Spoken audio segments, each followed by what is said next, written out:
That's got to be in your back. I am now streaming because Rob will Did you probably. hear kids screaming? That I was probably outside. Okay. I was going to say, wait a minute. You don't have grandkids yet. No, but I live in an apartment complex, and sometimes the kids up the place come screaming by my door, and Mm. it's, Ah.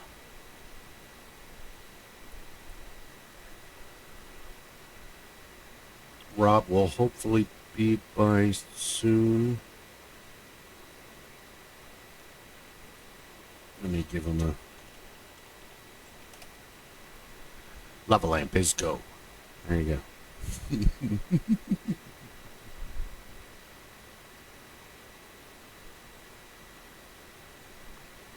It's been a productive day.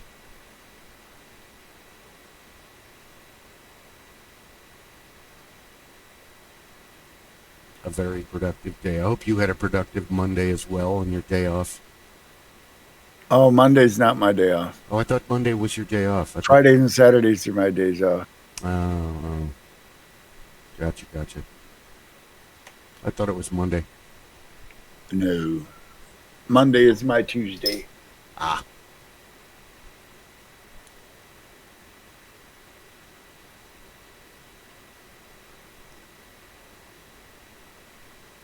Soon we will be ready to go. I figure we'll touch on Oktoberfest. I'm pretty sure we covered it last year. Oktoberfest is the biggest of the Volksfest, the People's Fests. Though weren't you stationed in Germany? Didn't you say that? I was. So you probably know all about it. Well, while I've heard a lot of different traditions behind why they have Oktoberfest and other beer festivals, the actual truth behind it is German beer does not have preservatives in it. American beer, we either boil it and then add carbonation to it, or freeze it and add carbonation to it. The bubbles in German beer is the live yeast cultures that they don't allow you to kill off. And therefore, eventually the beer will go bad. Yeah. So at the end of the year, they have a beer festival. Why? To drink up all the beer before it goes bad. Yeah, I got all this beer lying around. Let's get rid. Well, I mean, Oktoberfest honestly falls in line with most of your fall festivals in that part of the world. And I mean, I've heard many different stories of why there's an Oktoberfest, but honestly, Germans have beer festivals at the end of the year to drink up their beer. I was going to say it when they're not trying to take over the world. Germans love a great party. They really do. So that, and that's kind of true. I don't speak German, and my father was the last to be like a fluent speaking German. But my his grandmother was off the boat. I had many conversations with her, but it was 1983. I was 11 and before, and she was an old lady, and it was half German, half English, so half of it made sense. Dad, what does Liebchen mean? It means my little one, my little dear one. It's a good thing. Oh, okay. Liebchen. I don't know. Oh, okay.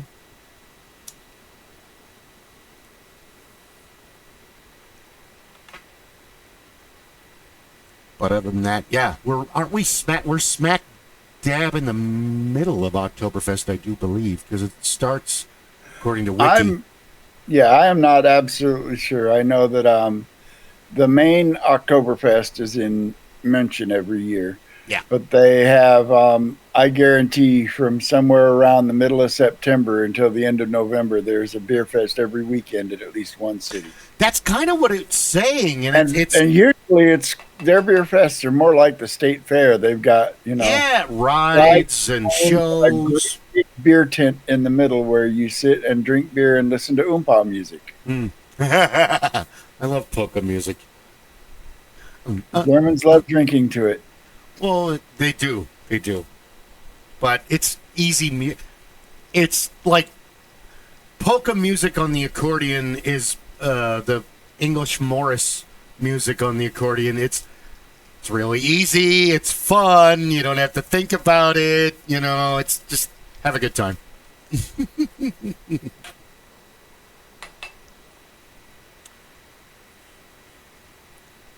Huh. Other than that, yeah. Yeah. The accordion to me was never a nerdy instrument. I've been hearing it since I was a toddler because my father was he had been playing accordion since he was 8 years old. So I married a woman who played accordion. Hey, there he is. Who, what, when, where, why, and how. I'm glad to have you. Glad to have you.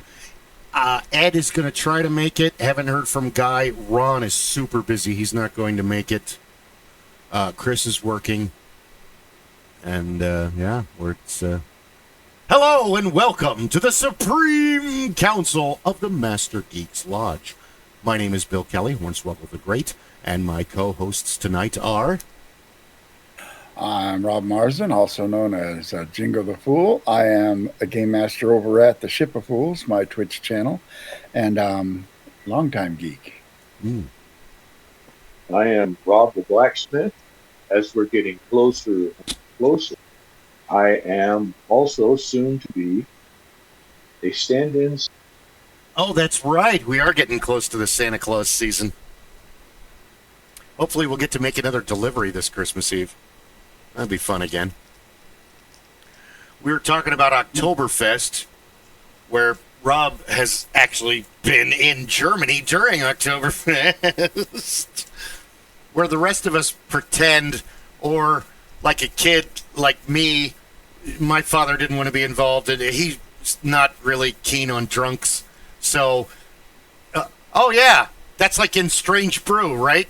Today, and because of Elsinore Beer Brewery, all the beer is free.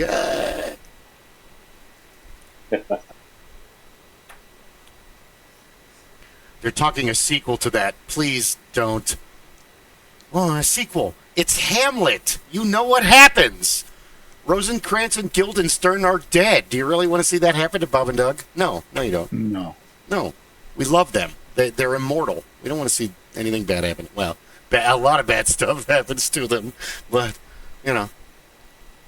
Oh, what's today's cigar, Rob, before I get on to the days of the year? Today is a Buffalo Trace. So Buffalo Trace is a very good whiskey, and they have partnered with Fine Cigar House, and they have a few different cigars that are available where they have been cured in prior aging casks. So you get a nice, gentle flavor from it. And these are using a little darker leaf, so they tend to be a little bit more of a medium to full body cigar. Medium to full body. So is that a steak cigar or any meal? I would say, yeah, this one would go well with anything that is a stronger flavored meal. The reason why I usually take a full-bodied cigar with something like steak is because basically you have to get past the flavors of what you had. If you have a good, proper done steak, it tends to have a good, strong flavor to it without necessarily being overpowering. But that flavor can linger with you for a good time after you've had that meal. So a fine cigar afterwards, you want something to be able to complement that flavor. I gotta say, your passion for cigars sounds like my passion for coffee. I'm glad you said that. Let me say, I love a good coffee. Oh, I am a coffeeaholic as well. I am particularly fond of the Colombian roasts, although I've been doing Kona blends lately, but pure Kona is expensive. Yes, it is. Well, it's grown on volcanic soil, so... And it's grown on one very tiny island in the middle of nowhere. There's not a lot of it to go around. It's like $25 an ounce now. It used to be $17 back in the aughts. I don't know, but I mean, like if you were getting it from the island, from the actual. I got a couple of coworkers that do get it from the island direct, but that's raw beans, and I don't have time to be roasting. Probably nor the facilities. You can roast in a small, you can roast small batches. I could do it on my porch if I had the roaster, but Coffee is the lifeblood of the workers. Coffee and tea. Tea is absolutely wonderful, but coffee has become ritual in my life. I do enjoy tea. But today is National Coffee Day. Yes, I got my free cup at a fast food restaurant. Thank you very much. Oh, coffee. I didn't. I just make my own. It's also International Day of Food Loss and Waste, which totally behind that. I love how we can not throw food away. And, well, I mean, we never really throw it away. They can use it as compost. National Leftovers don't last in my house. Somebody will get to them. Unless it was something I made that nobody liked, and in which case it will quietly get scraped into the trash while nobody's looking. What happened to that? I ate it 2 days ago. Oh, good. Okay, you're not upset? Okay, good. National Police Remembrance generally Day. A good cook, but not everything I cook is a winner. Thankfully, my wife is a saint. She puts up with my kitchen shenanigans and usually eats it. I can always tell when she doesn't like something I make because she always says the same thing. This is interesting. Yeah, that's woman code. That's when I know she really doesn't like it. You really screwed this Hear her laughing in the background. Yeah, we can. She knows I just nailed it. Yeah. Well, not every dish, no, but only Gordon Ramsay is Gordon Ramsay. There you go.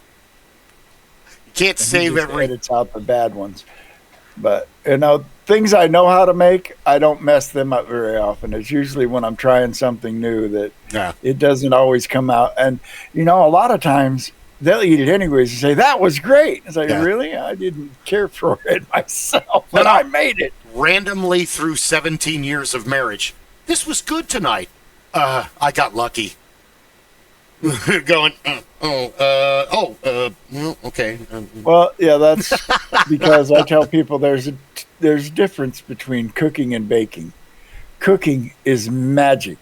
You can get wildly out of bounds and still make something wonderful. Baking is science. You better get that right every time. The exact time, the exact temperature, the exact ingredients, or you will have a disaster. Baking is science. I would agree with that. As 100%. Where baking is the forge, where cooking is just making art. Yes. Okay, I bought a lot of this at the store because it was on sale, and I found 3 recipes. We're going to combine 2. Let's see how this goes. I've done that. Yeah. Well, we do experiment. We'll both of us will be at work and we'll be bored and start just browsing recipes and sending them, hey, how about this? Okay, yeah, let's do that. Oh, God. She's much better at finding recipes than I am. She's found some amazing recipes. I kind of lucked out. I called the other 2 wives, but we were never married, just engaged. The first one was a really good cook. The second one was an abysmal cook. Christine, credit where credit is due. Christine's an amazing cook. She just made a dynamite meatloaf the other night, and only her and my mom can really pull off a meatloaf. And you'd like my meatloaf. Probably. Well, what I do is instead of making one big meatloaf, I make up my meatloaf mix, and then I take it to my burger press and press it into burgers and make meatloaf burgers. And I did that one time, and my wife and my daughter were both like, this is how we're having meatloaf from now on. Ever from now on, all the time. We love it. You get the nice little grill lines on it. Yeah. That and my local grocery store sells a 50-50 pork beef blend that makes the best.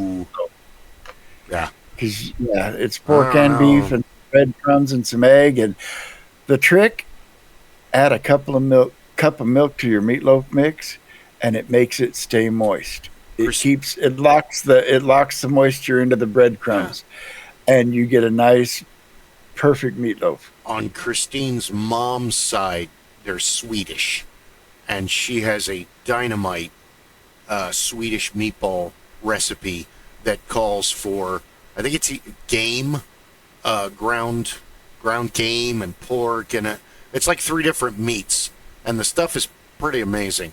I missed that when she moved out. When we got divorced. But yeah, I didn't know, like eating at home, I didn't know liver was disgusting until I ate at a friend's house. And he's like, I'm sorry, we're having liver tonight. No, why are you sorry? What's wrong with liver? And then I ate the mom's liver, and this is horrible. Oh, that sounded terrible. The liver the mother prepared. There, that's better. Yes. And then I ate his mother's liver. No, I have no desire to eat liver. I did once, and no, it's not for me. And it's not even so much a taste, it's the texture. For me, food, texture is a big thing. If I don't like the way it feels in my mouth, it doesn't matter how good it tastes. I can't eat it. Texture is a thing because Christine and youngest child both have the smell and the texture, and they're fussy eaters, which was not allowed in our house growing up. And then it's like, dude, this is so frustrating because Hannah, oldest child, and I will eat anything. No problem. I'm not a fussy eater. There are certain things that I won't eat or will only eat in limited quantities. Fish. I'm not a big fan of fish. Unless it's sushi, because uncooked fish doesn't taste the same. It tastes a whole lot better than cooked fish to me. And I'll tear up some sushi, but you cook your fish, I'll have to pass. Maybe salmon once in a while. I make good salmon, but I'm not a fish person, and that extends to other seafood. I like both fish and salmon or sushi. Yes, I will occasionally eat something that has shrimp in it, or eat shrimp because shrimp's not bad, but it's still, I'm a beef, pork, chicken kind of guy, and turkey is my favorite vegetable. Well, we're close today. It's also International Happy Goose Day, National Police Remembrance Day, National Starbucks Day. I don't support Starbucks. But, I'd rather have Dutch Brothers. Me too. And my reason for not supporting Starbucks is political, and we won't go down that road. Not a problem. Let's not talk about the politicality of it, but you are a coffee connoisseur, as you have said, and I am sorry. If you order just straight up Starbucks coffee... coffee is not good. It's well marketed. That's like Budweiser. Budweiser is not good beer. It is well marketed beer. He said it first. I've said it on other podcasts. I didn't have to bait him. Dutch Brothers and multiple others. The coffee tastes pleasant. Again, I can drink an Americano from Dutch Brothers, straight black with nothing in it, and I can drink that. I couldn't do that from Starbucks. Yeah. There's a place over here near us called Scooters. I don't know if there's one. I've seen them. Is it any good? Oh, their coffee's pretty good. They also sell us a limited amount of food, like breakfast items, breakfast burrito things. That I tried one time, was really good. Okay. That's the problem, is Dutch doesn't sell it. Dutch sells cookies and muffin tops. So if you want something to eat, you're not getting it from Dutch. Dutch Brothers is good, and it's a step away from the problem with Starbucks is the coffee was always bad. It, like you said, it's like Budweiser. It had good marketing. It became like, okay, let's go back in time to the late 80s and the early 90s. The coffee plantation down on Mill Avenue, and they had other locations too. That wasn't, the only one. I remember it. It was packed. It was more of a social experiment / meeting place, but the coffee was good. It was well made. The people that I have managed, run, and worked at many coffee shops, Dunkin' Donuts, Einstein's. I actually managed a coffee shop of my own for a while until we lost the lease. Oh. We actually attended coffee seminars to learn things about coffee. You know, I know things about coffee that nobody needs to know. Yeah. I don't want any coffee that comes out of the wildcat's ass. That's not for me. But other than that, that's disgusting. And it's not a wildcat, it's a civet, which is similar to a skunk. Yeah. Oh, that's right. They're not. I'm thinking of the big. But I love coffee, and I'm. If I won the Powerball just to have a day job, I'd probably buy a coffee shop because absolutely. I've got ideas and ideas and ideas about it. Oh, you wake up at 2, 3 in the morning. You get there at 4. You turn on the boiler for the bagels. You turn on all the coffee stuff. You put your sign out. You turn all the lights on. You go pretend you're sweeping and doing stuff out front, and then they start showing up before 4:30. And it was great. I loved working at coffee shops. If you were one of my regulars and I saw you coming, I had what you ordered before you even. By the time you opened the door, I'm like, here you are. So the 20 steps that it took you or whatever to get across the store, I'm just all, hey, Vern, got your coffee? I'm Ernest P. Worrell at that point, you know. What's new, pussycat? I must be the only first responder who never took up cigarettes. I came through with the last of the smoke eaters.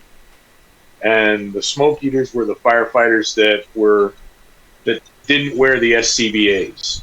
Yeah. They would go into the building. Some of the guys would go in with or without their masks, and they would sit on the tailboard and have a cigarette after the fire was put out. And I never developed a taste for coffee. And I will personally link it to two things. My father was an alert bomber. So when he went into the Air Force as a pilot, he went in the late 50s and got to go through all the good times that happened between then and 1980. He was an alert bomber pilot in New Hampshire, and he was in the Belgian Congo, and he got to do all kinds of things. He was in the stop loss during the Cuban Missile Crisis. So he got used to having really bad, thick, black tar coffee to keep a pilot awake for as long as it took to do the job. Before that was Grandpa and his coffee up at the ranch. And his coffee was made on a wood-burning stove. And if he didn't have the old blue and white speckle percolator that sat on there, it was a small pot with coffee grounds in it, boil of water. Cowboy coffee. Oh, yeah. And yeah, we've done cowboy coffee when we go camping. That's a rolling boil and put the browns in there. Oh, Grandpa was such a coffee man. We got him a 12-cup Mr. Coffee maker. It took him a while to use it. And he was the only one that would drink out of it. And he would set up a pot at 4 o'clock in the morning. That was how I was awakened every morning. Biscuits and gravy and fresh coffee.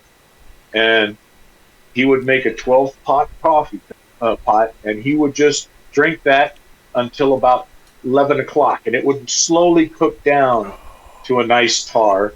And then he would make another pot for the rest of the afternoon. And the best thing that my greatest memory is my cousin went up to the ranch one day, and she was being helpful. And I think you know where this is going. She scrubbed that Mr. Coffee pot. So it was like brand new. And it came unglued because it lost all the flavor. Yeah. You see, I would call myself a coffee bitch. I regularly clean out my coffee pot so that it doesn't get like that. I don't let it sit on the burner long enough to burn. I hate the smell of burnt coffee. Yeah, it doesn't last long enough to burn. No, it doesn't. And now we've got these Keurig pods, so I can have a cup of coffee on demand all damn day long. That's going to be my downfall because we have one at work, and I can't stop myself. Don't worry, because my dad's cardiologist told him, "No, you're fine. Drink all the coffee you want." Though that might have been Nope. just his heart. My doctor is aware of my coffee consumption and hasn't told me to back off. I started drinking coffee around 11 or 12. My mom 15. would get up early. My mom would get up early in the mornings before we were to go to work, before we were going to school. And, I could always smell the coffee and the cigarettes. Never picked up the cigarettes, but, I used to start getting up in the morning, and after my mom left, she'd turn the coffee pot off. There'd be half a pot of coffee. Well, we can't let that go to waste. So I'd have coffee in the morning before school. Waste not, want not. One day, she had stayed home from work. She got up and made the coffee and come out and, saw me getting the coffee. And I was about 12, 13. She's What like, the hell are you doing? no, she's like, oh, good. Now you get to make the coffee. Your mother is and a she wise showed me woman. how. And from then on, I got up and made the coffee in the morning. Let me teach you the first lesson of alchemy, son. Yep. We're going to This turn day- beans and water and fire and grinding into a holy Yep. beverage. It's actually I bad love for the you. smell of coffee early in the morning. I love this. It's the greatest thing. Of course, it harkens back to the days at the ranch, and it harkens back to all of those wonderful things. But I have yet, and I try every so often, I'll try another coffee. I'll try some. I have not been able to find one that just didn't match the scent. We'll Gotcha. put it that way. It's a bitter drink. Yes. It's an interesting thing, and maybe next week, hopefully Ed will join us, but not just Vietnam servicemen, and not just Korea servicemen, but World War II, because those are the oldest ones I ran into. Coffee, black. Coffee. I drank it black coffee, for a long time, black, and I coffee, still black. will, because when I was in the Army, they'd bring you out a silver bullet, a 5-gallon tureen of coffee. Silver bullet. That's what we called it. It was a silver bullet full of coffee, and it was going to last all day, whether it got cold or not, and it was going to get cold. It's an apt moniker. If it was a fancy coffee service, you might get a sleeve of paper cups to go with it. Otherwise, you were using your canteen cup to drink coffee. Yeah. When in doubt, when in Rome. Which sucks because a canteen cup is made out of aluminum, so when you pour hot coffee in it... Yeah. I'll never play piano again.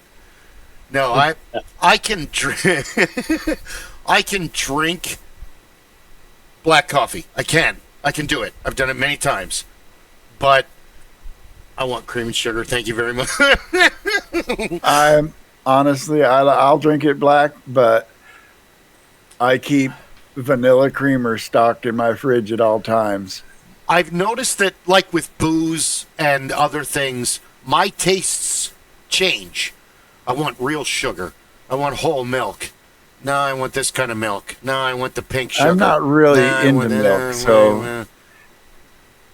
But I don't really care for the taste of milk and coffee. I don't care for the taste of milk and hot beverages, period. Now I just coffee and milk, and that's...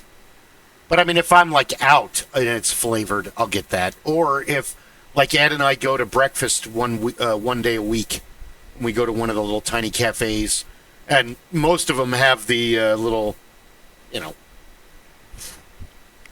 carnation vanilla creamer. Yeah. French vanilla. Sacre bleu. I don't speak French. Wait. My mom got into my ancestry.com, and it filled in a lot of gaps, but it's like, how do you even know this is true? This could just be from 1970s on. We've heard from Aunt Mildred, who was the chronicler of her side of the family, that the churches in Ireland burned down. All the records are gone. So you don't know if this is... I am going to go off camera for a couple of minutes because I'm going to grab me a plate of food and sit here and shovel it in. And I'll be talking in between bites of food. Okay. I just don't want you to see me eat because it's not pretty. I'd rather we didn't eat on. I should have told Chris that on that one episode, but it's better that we don't eat until we're like super famous. The super famous people eat, and that's cool. But when you're nobody and you eat, that's disgusting. So, okay, I guess that makes sense. In the aspects of fame, that makes sense. Meanwhile, it's like, well, I'd rather see, Harpo Marx eat something than, somebody else, because you're going to be entertained because everything he does is entertaining.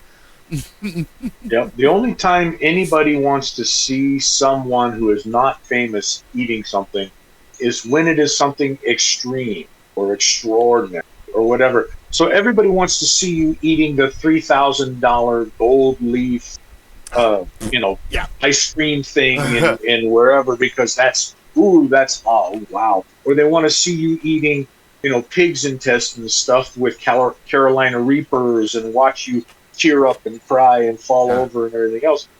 But yeah, otherwise, if I wanted to watch somebody eat, I'd put a mirror on the other side of the table. Yeah.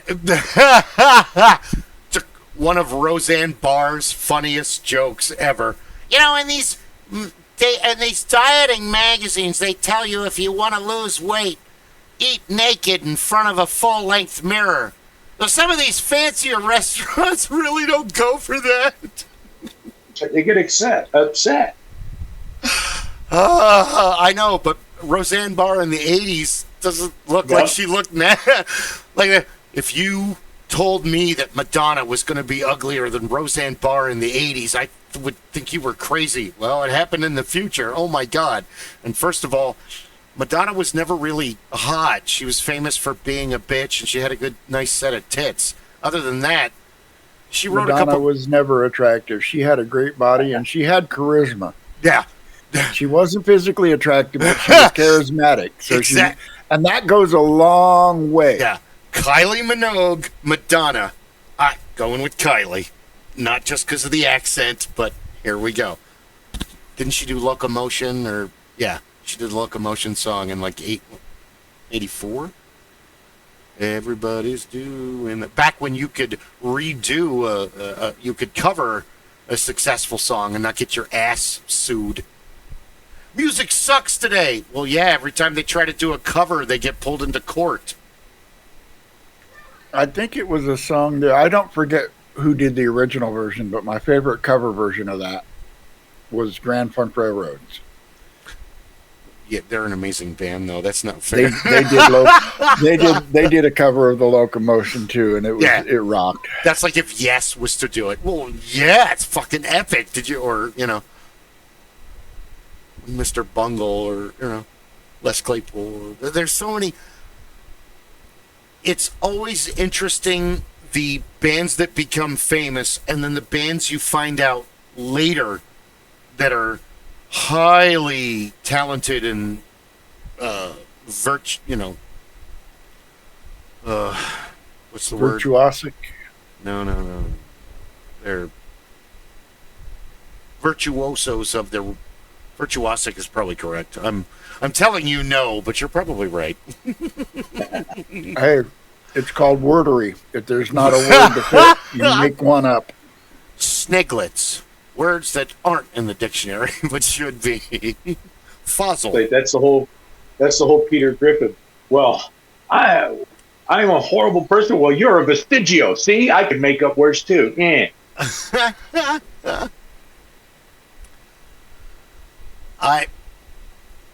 Bands, if a person doesn't like a singer, you can never sell them on a band. No matter how much technical...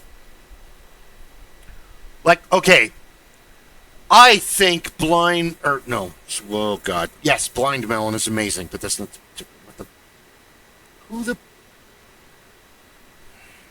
It's been a long day. The cats woke me up. The lead singer? Billy Corrigan. Smashing Pumpkins. Smashing Pumpkins. Okay. Yeah, I failed to see the genius. I think that musically they're very talented. I can't fucking stand his voice. REM, I think they're amazingly all talented. I can't stand Michael Stipe's voice. I think he's talented. I think he's a great singer. Not for me. Pass. Gone. Bye. It has nothing to do with him or any of his. I can't. It's the same thing as trying to. I really love Irish music and punk folk. Irish music from the early 80s and the Pogues and all these other bands and the Clash and things like that. Not everyone is prepared for Shane MacGowan's voice, or even worse, from the Dubliners with just folk music. Not everybody's prepared for Ronnie Drew's voice. Not everybody's ready for that. You have to feel the suffering. Flogging Molly has the same kind of sound. Yeah. Flogging Molly and Dropkick Murphys, and help me out, there's newer ones too. And now they're calling it folk Hailstorm and Windrose. And now there's a whole subgenre of what they call folk metal. Folk punk. It's not punk folk anymore. What do you have to like? There's a band out there from Mongolia called The Who. Yes. Check them out. We used to rule everything. That's a great fucking song. I wanted to hate folk music, and especially because my mom forced Peter, Paul, and Mary and the Kingston Trio and Mamas and the Pop and all that. My mom was more like pop and folk, where my father was more doo-wop, big band, classical, polka at one point, because you're going to learn accordion. Hey, you want to get the gigs? You're going to have to play the music, whether you want to hear it or not. My parents were George Jones, Tammy Wynette, Johnny Cash, Willie Nelson, Waylon Jennings. Country. Yeah, it was a country house. Our house became a country house. Hold on, that's not a correct... Dolly Parton got famous in the late 70s, and my father became... come on, we're going to go see a movie. What is it? It's called 9 to 5. Who's in it? Lily Tomlin and Dolly Parton. Oh, that sounds good. And Jane Fonda. Dad, you hate Jane Fonda. She's Hanoi... Doesn't matter. Dolly Parton's in this movie. Get in the car. We're going. Dolly Parton, midgets. We're standing in line. Under the Rainbow... Time Bandits, we're in line. We're in line for the movie. Willow. It's got midgets in it. I'm going to see this movie.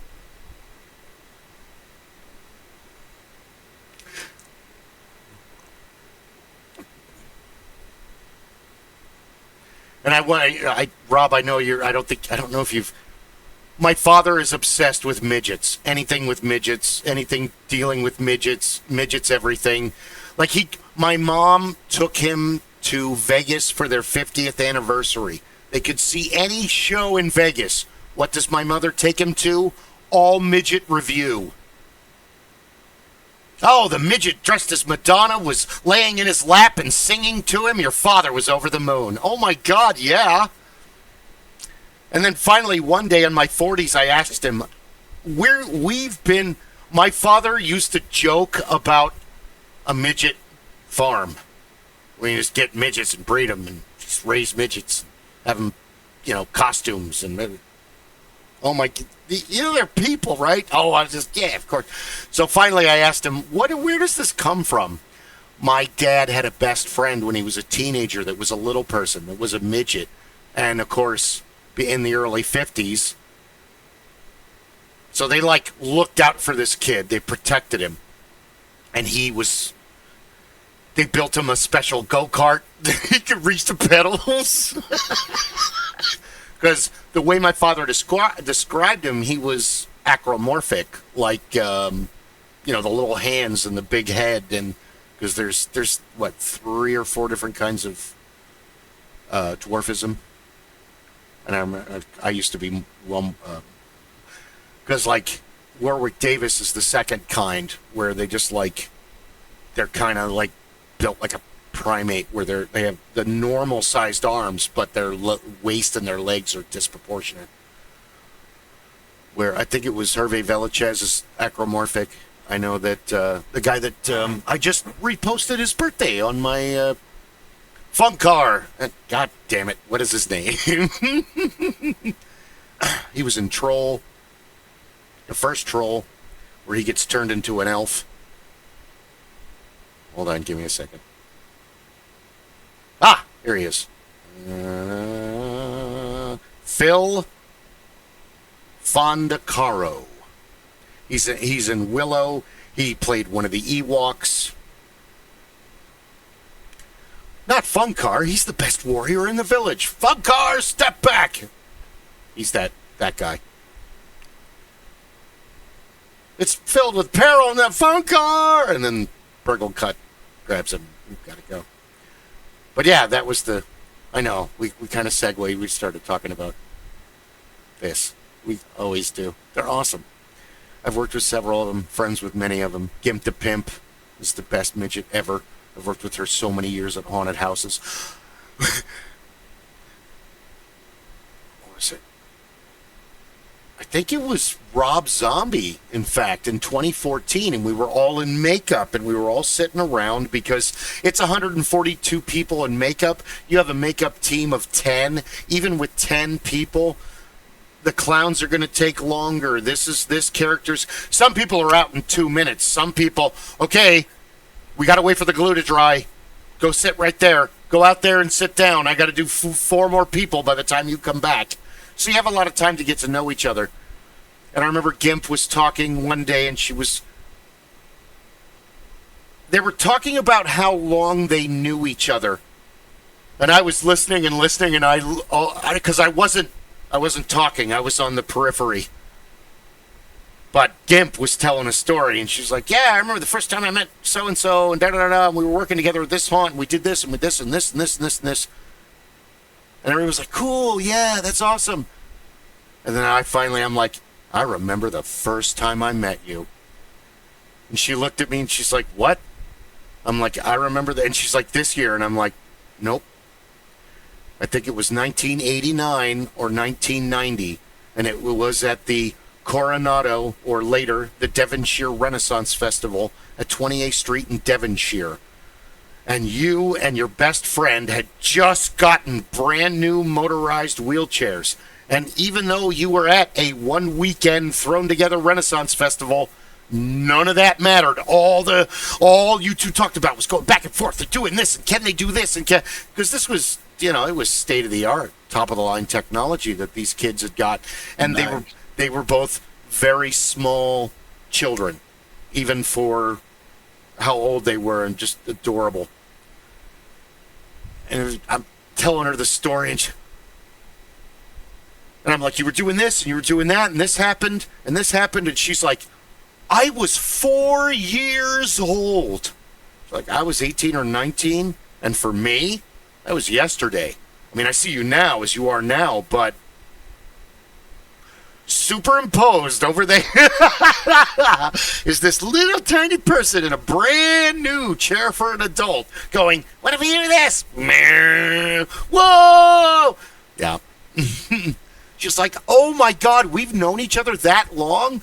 It's like, well, we're not like best friends. We don't hang out, but you and I have run into each other at conventions, Ren Fair, this, that. She's like, I'm like, we didn't really get to know each other until I started doing haunts, because this is your world.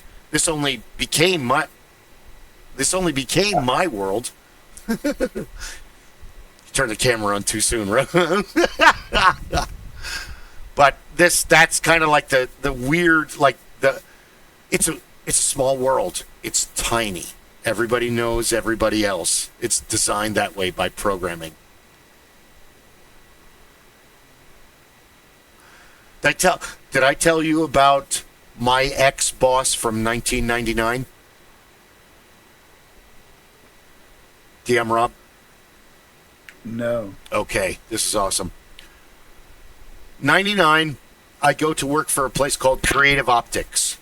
Eyeglass frames, not the lenses. Walmart Optical is our largest customer. The company doesn't exist anymore. It was bought up by Marcolin and Dolce & Gabbana, and it's gone. It's all owned by one company now. all of that. It's all different from where it was 26 years ago. But 26 years ago, I ran their call center. I was in charge of 28 employees.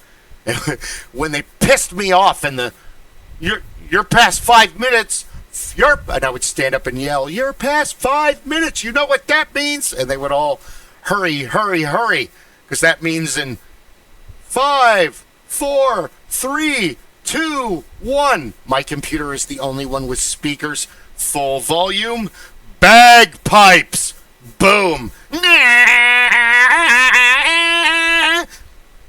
And I would just sit there and smile, and they would all freak out and try to get the people off the phone.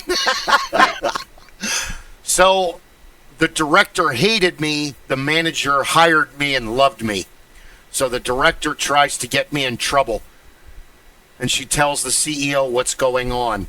And one day, it got to like 7 minutes. So I had the bagpipe music going for like almost 3.5 minutes. And all of a sudden, the CEO, "George, hey, how you doing?"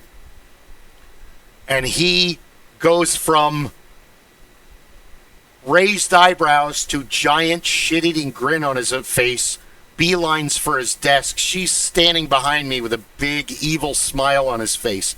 He sits down. George MacLeod. His parents are off the boat from Scotland. "You like bagpipes? I've done the Arizona Renaissance Festival since 1991. I, unfortunately, am not Scottish, but Irish, German, English, and my dad's side, that side of the English, they're all from Northumberland. Way north," which is like almost Scotland. Bagpipes to me are, well, they're home, even though they're not home at all. "Oh, my parents," and this totally backfired. Oh, I wish. I remember Paul had a cantor, and I messed with it, but I never. What, the little concertina? You want to, not the concertina, the cantor, the reed. He had the chanter so that he could chanter. practice. Yeah. Oh. I'm not so much with it. I'm more interested in a concertina than I am in a. I've got penny whistles. I never touch them. I still play my bones. Penny whistles. I'm not good with penny whistles, but I play the recorder pretty damn good. Nah! Well done. We'll have to form a band eventually. But the director tried to get me fired. This backfires. Now I'm on her list. My manager divorces and goes back to New Jersey. So, after she goes back to New Jersey, I don't hear from her for months and months and months. Then, all of a sudden, my, well, now ex, but at the time, mother-in-law, tells Christine, my ex-wife, "You're not going to believe this." So, my ex-mother-in-law, to the fans, like and subscribe, drama. My ex-mother-in-law works at a company that's really kind of cool, and they sell very nice high-end Argyle socks, and they're really cool, and they're comfy. I had one pair. My ex-wife has a bunch. So Lonnie calls Christine one day, and she says, "You're not going to believe this. The brand new woman got out of training, and this is 2005, so this is 4 years later, okay? 2005, my mother-in-law at the time brings the photo album of my wedding, which happened in my backyard, to work. And she starts showing all of her cubicle people, these are, my daughter just got married, and here's the groom, his father was the best man, and his sister was the bridesmaid, because, Beth was the matron of honor. Christine and Beth they're thick as thieves.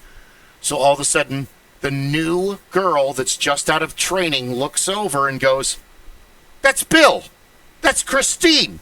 And Lonnie's like, "How the hell do you know my daughter?" And then she explains. The world is tiny by programming. Dude, New Jersey's 2,300 miles away. What are the odds that 4 years later, Patty is going to get a job with Lonnie and sit next to...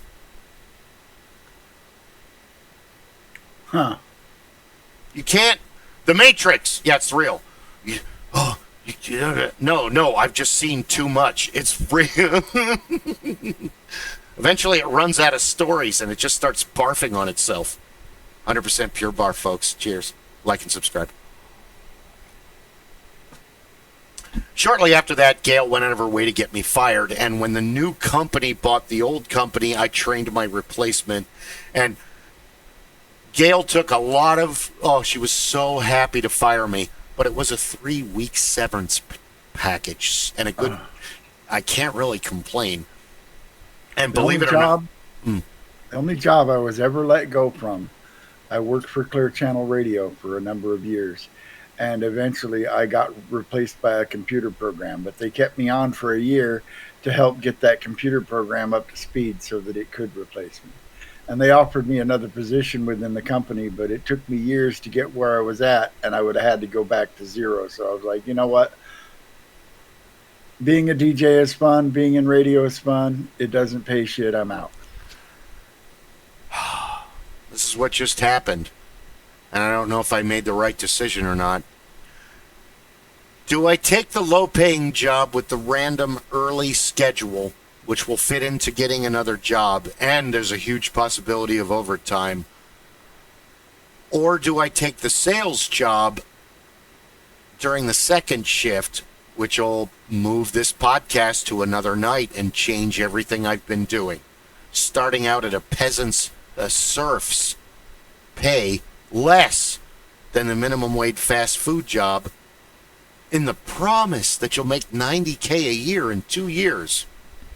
No, I'm not wired for sales.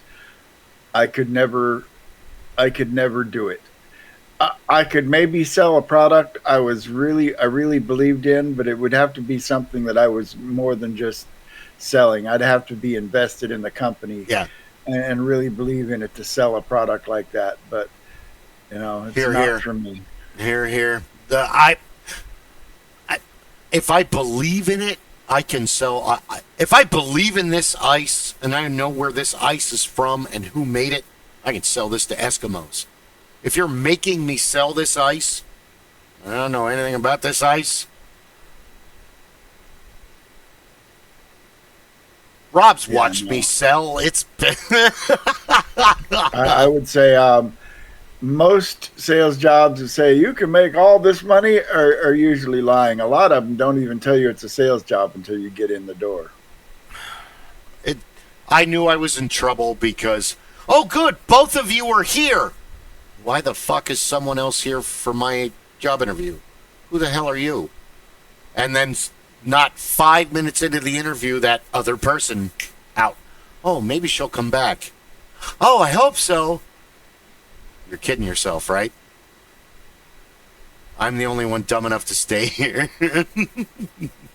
Yeah, that's desperate. A red flag. I'd go for the early bird. Already, it's the payment. The pay is nothing. And well, I hope you don't mind taking this job. This is a different world. Back in the late 80s, early 90s, ew, you worked there. 2025, you work there. Are they hiring? Do you know if they're hiring? Can I give you my resume? Can you give it to your boss? It's shameful because I want to work. I want to make money and I want to pay off all my bills so I can do car, truck experiment. Rob, we did very well on the, hack, was it? Well, I was showing you how to work on your, how to use your equipment. Yeah. Well, I mean, it's not fair because there's been a lot of rain, but the couple videos that we made, we're in, income tax comes, just before World War I? Because before that, really, they're only paying tariffs on goods and services that are imported in and out, but also they were taxing alcohol heavily. So that, because, we're the nation of alcoholics, that was paying for itself from, since the Civil War on to about, correct me if I'm wrong, 1904? Because it's at least a decade before the First World War that income tax is actually instituted. And they're like, this is a great idea. Oh my God, no, it's really not.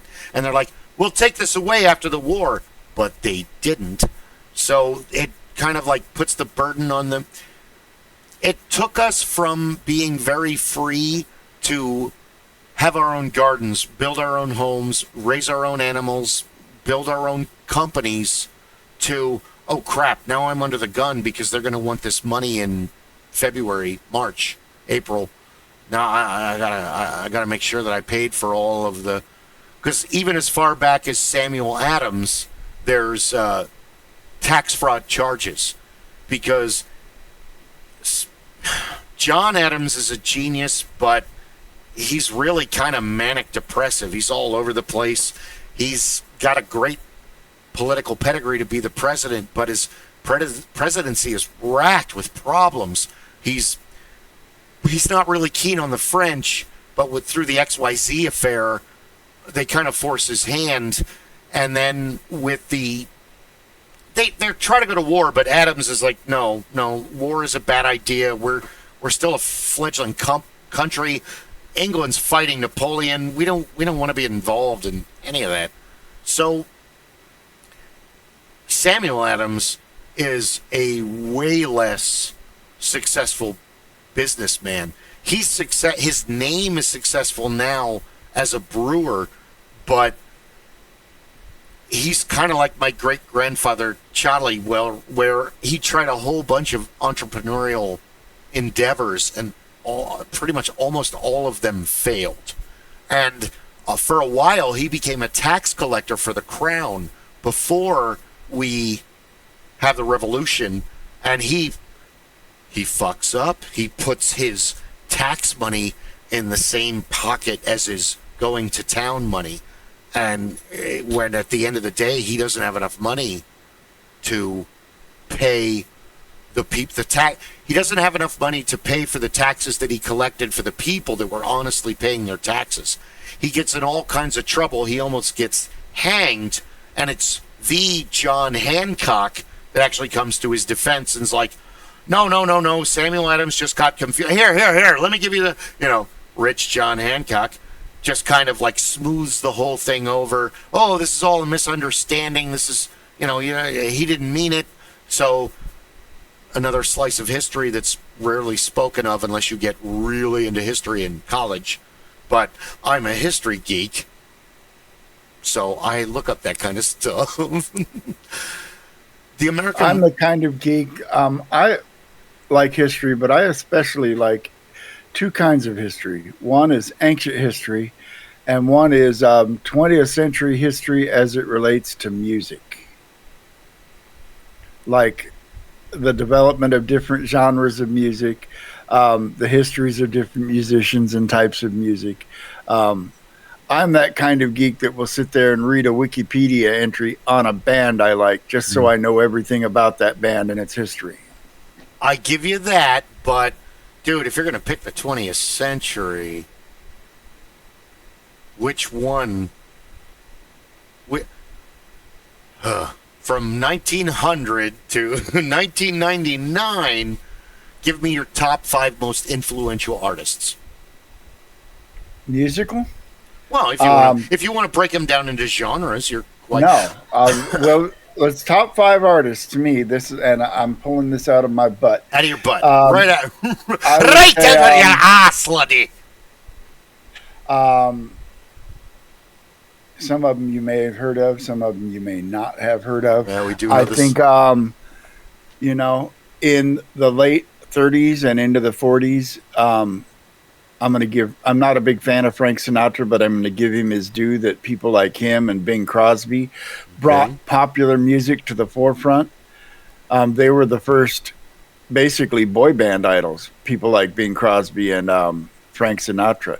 And so you might call them Rat Packers, but Frank Sinatra and his ilk had a big impact on music. The big band leaders like Count Basie and Glenn Miller had a big impact on music. Can Can I segue since we're in that genre? My grandfather's favorite big band artist was Bunny Barrigan, trumpet player and band leader and singer. And my favorites. Oh, go ahead. I didn't mean to. He actually wrote "Hi Ho, Hi Ho, Hi Ho." Disney bought "Hi Ho" off of Bunny Barrigan. He died of my favorite band leaders are Duke Ellington and who's the other guy? God, I get right on the tip of my head. Just a Gigolo. Louis Prima. Pennies from heaven. Then I don't know if you're familiar with who Rosetta Tharpe is. Yes. She is Guitar the godmother of rock and roll guitar. She is one of the big ones. Oh, yeah. A lot Jericho. of people would put Elvis up there, and Elvis was a great singer and a great entertainer, but he wasn't a great musician or a great songwriter, so I really don't think his impact on music was as heavy as it could have been. So did you talk to my dad at one of Paul's parties? Because that sounds like... No. I think the Beatles as a group, not so much individually, but the Beatles as a group completely changed the landscape of modern music. Okay. So is that your number two? Since you've kind of lumped Sinatra and Crosby and Ellington into one. That's fine. I would say Sinatra and Crosby is it's more the times of the music rather than the individual artists. But I think big band as a genre really, pushed what music could do. And if it wasn't for the big band and so that would be one. The Beatles and the early British invasion would be one of my major things. And underpinning all of it were the original blues artists from the 20s and 30s, Robert Johnson and his ilk, because, that's where everybody got their stuff from. Everybody. Son House, Robert Johnson, yes. Well, how long do you want me to... I love blues. How long do you... Yes. I love the blues, too. Sonny Boy Williamson, 2 is my favorite. Alex Rice Miller. I probably have the most of his... But then again, Howlin' Wolf, Muddy Waters, Lead Belly. I can go on and on. You get into the 80s, and I think it's more about the producers and their sound. And... well, I think Rick Rubin, I believe in the, early mid 80s, big time changed the sound of music because he brought hip hop in. He, discovered the Beastie Boys, which is one of the biggest hip hop artists of all time. He also signed a band called Slayer to his Def Jam records at the same time as the Beastie Boys. And if you listen to Fight for Your Right to Party, the guitar riff on that is Kerry King from Slayer. Pretty much, yeah.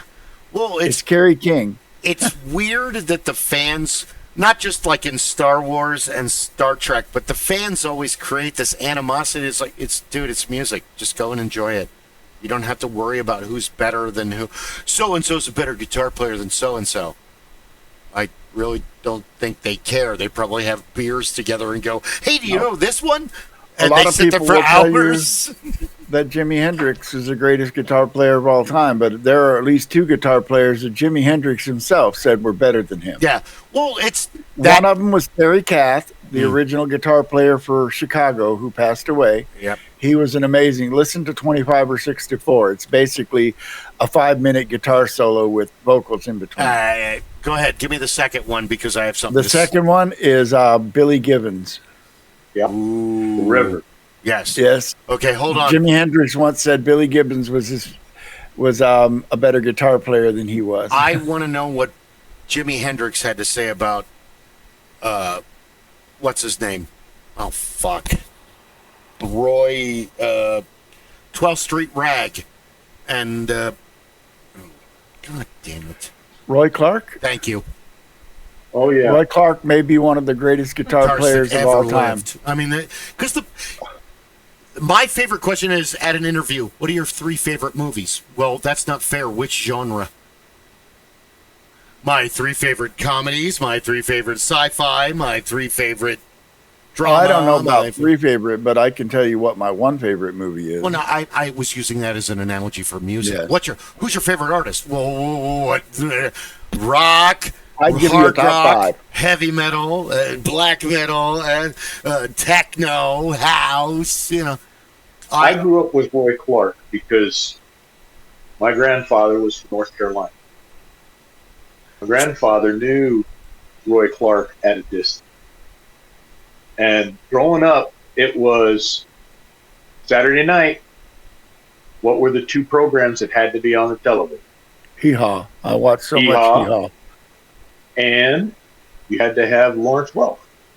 Oh, yes. And Roy Clark was probably one of the few great guitar virtuosos who could play anything genre on the guitar. And he made it a point to learn everything he could. Like Hendrix. I've seen him play Malagueña. I've seen him play classical. I've seen him play music from the Middle Ages.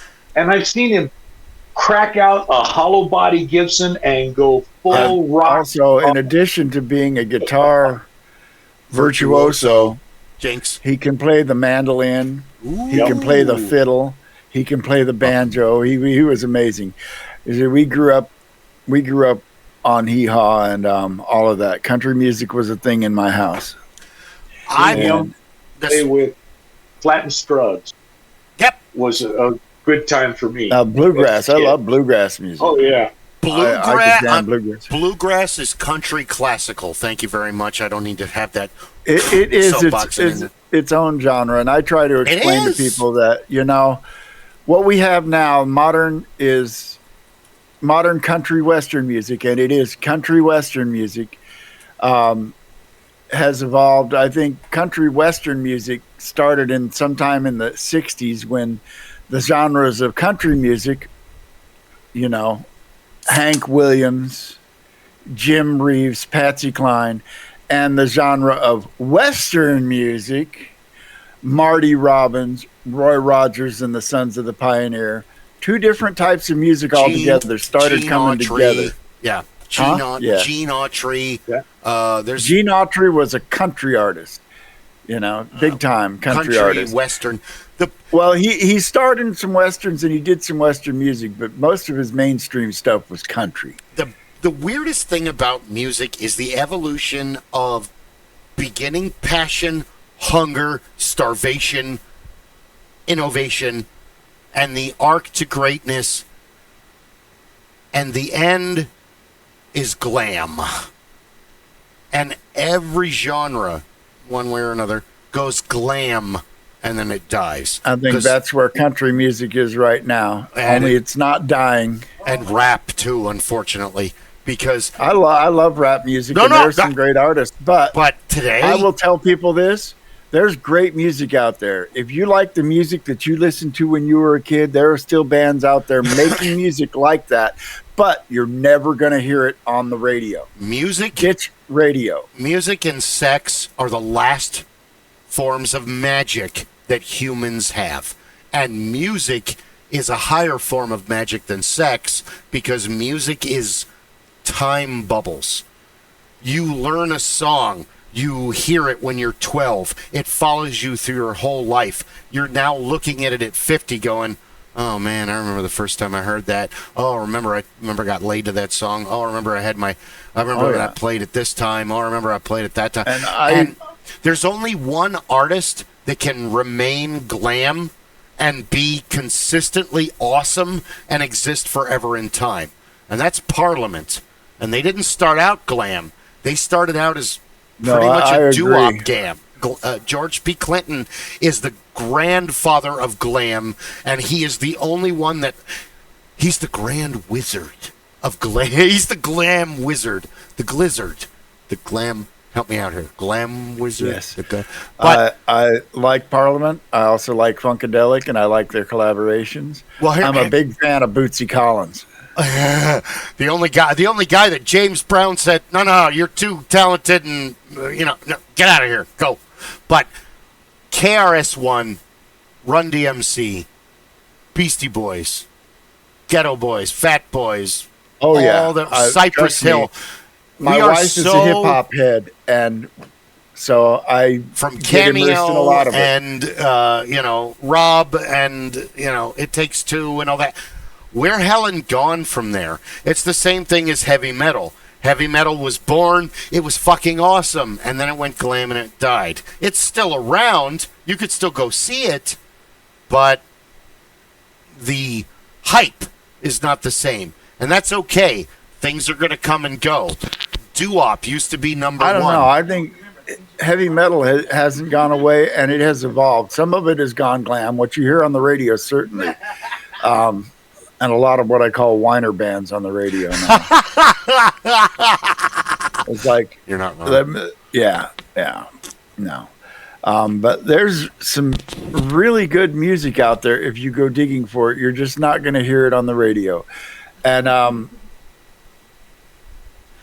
don't know. We were talking about it. Now, to be honest, I had an interview today, and the woman that I might be working for, hopefully, she's from Russia, Eastern Europe, and she was telling me, I went to my first concert ever in my life the other night. And we were talking about it, and it's like, God, the first concert I ever saw was when I was 16 years old, was AC/DC, Fly on the Wall. And my first concert was April Wine and Loverboy. Yes! I love both of those bands. First concert I got to go to, I was young. And my stepfather took me because my mother did not want me and my friends going unaccompanied. It was at the Coliseum. Veterans Memorial Coliseum. Yep, that's where I saw April Wine. So here's this gentleman who's a well-known April Wine insurance agent, a well-known businessman in Phoenix, always in a fine suit, always with a necktie, and he's dressed pretty nice for the evening, and he's taking these two kids, me and my best friend. You haven't said the band to yet. this concert. Yeah, you're gonna love this. I can't wait. Black Sabbath. Nice. Mob Rule. That was the first big concert I got to go to. Meanwhile, Rob's over there.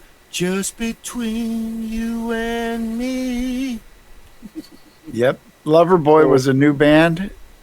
There was a third band on that bill, and they got booed off the stage. They were Doc Holliday, and they were bad. Oh, no. But I remember Loverboy always had good energy. Their songs were fun. They were fun, top 40 rock, They're not the Tubes, dude. They're not this virtuoso, amazing band. No. They're fucking good. They're like Flock of Seagulls and Joy. A little bit of history of my music. Like I said, I grew up in a house with country and western music, and it wasn't until I got into like the 7th and 8th grade in junior high school that I started getting introduced to other things. The first rock and roll album I owned, and this is pretty heavy stuff, Billy Joel, 52nd Street. I love that. I have the DVD. I have that album CD. too. It's one of my favorites. It gets regular rotation. But the first album I spent money on was Pink Floyd, The Wall. And that was right before my freshman year of high school, and I was just starting to learn about rock and roll, about Led Zeppelin, about Black Sabbath. And I remember REO Speedwagon had the High Infidelity album, and it was huge. It had like 4 or 5 #1 hits, and it was all over. And REO Speedwagon was coming, and all the kids in school were into it, and so we wanted to go. And it sold out before we could get tickets. Oh. So we had the money, and we were there in line being told, nope, it's sold out. There are no more tickets. But there's this other concert 2 days later. Okay, why not? Yeah. Hadn't heard of any of it. Loverboy, April Wine, and Doc Holliday. And, Doc Holliday was bad. They didn't get through the second song before they got booed off the stage. Loverboy came out. They were pretty good. I remember Turn Me Loose seemed to go on forever. Turn Me Loose. Turn me loose. And then, you know, You when want a April piece of Wine my came out, my heart? buddy, who had been going to concerts since he was like 5 with his dad, said, let's go get close to the stage. So we get out in the crowd and we're pressing towards the stage, and April Wine comes on and they're playing, and all of a sudden my buddy elbows me in the ribs, and he points over to his left, my left, and I look over, and there's this blonde chick up on her boyfriend's shoulders, and she's got the biggest, bounciest boobies I've ever seen, and she's got her t-shirt off, waving it over her head like this. I think that was at 13 or 14. That was the first time in my life I'd ever saw live titties. I'm like, rock and roll! Yeah, rock and roll! I'm going to see every concert I fucking can from here on out. So, she's not home from work yet, so I can tell this story.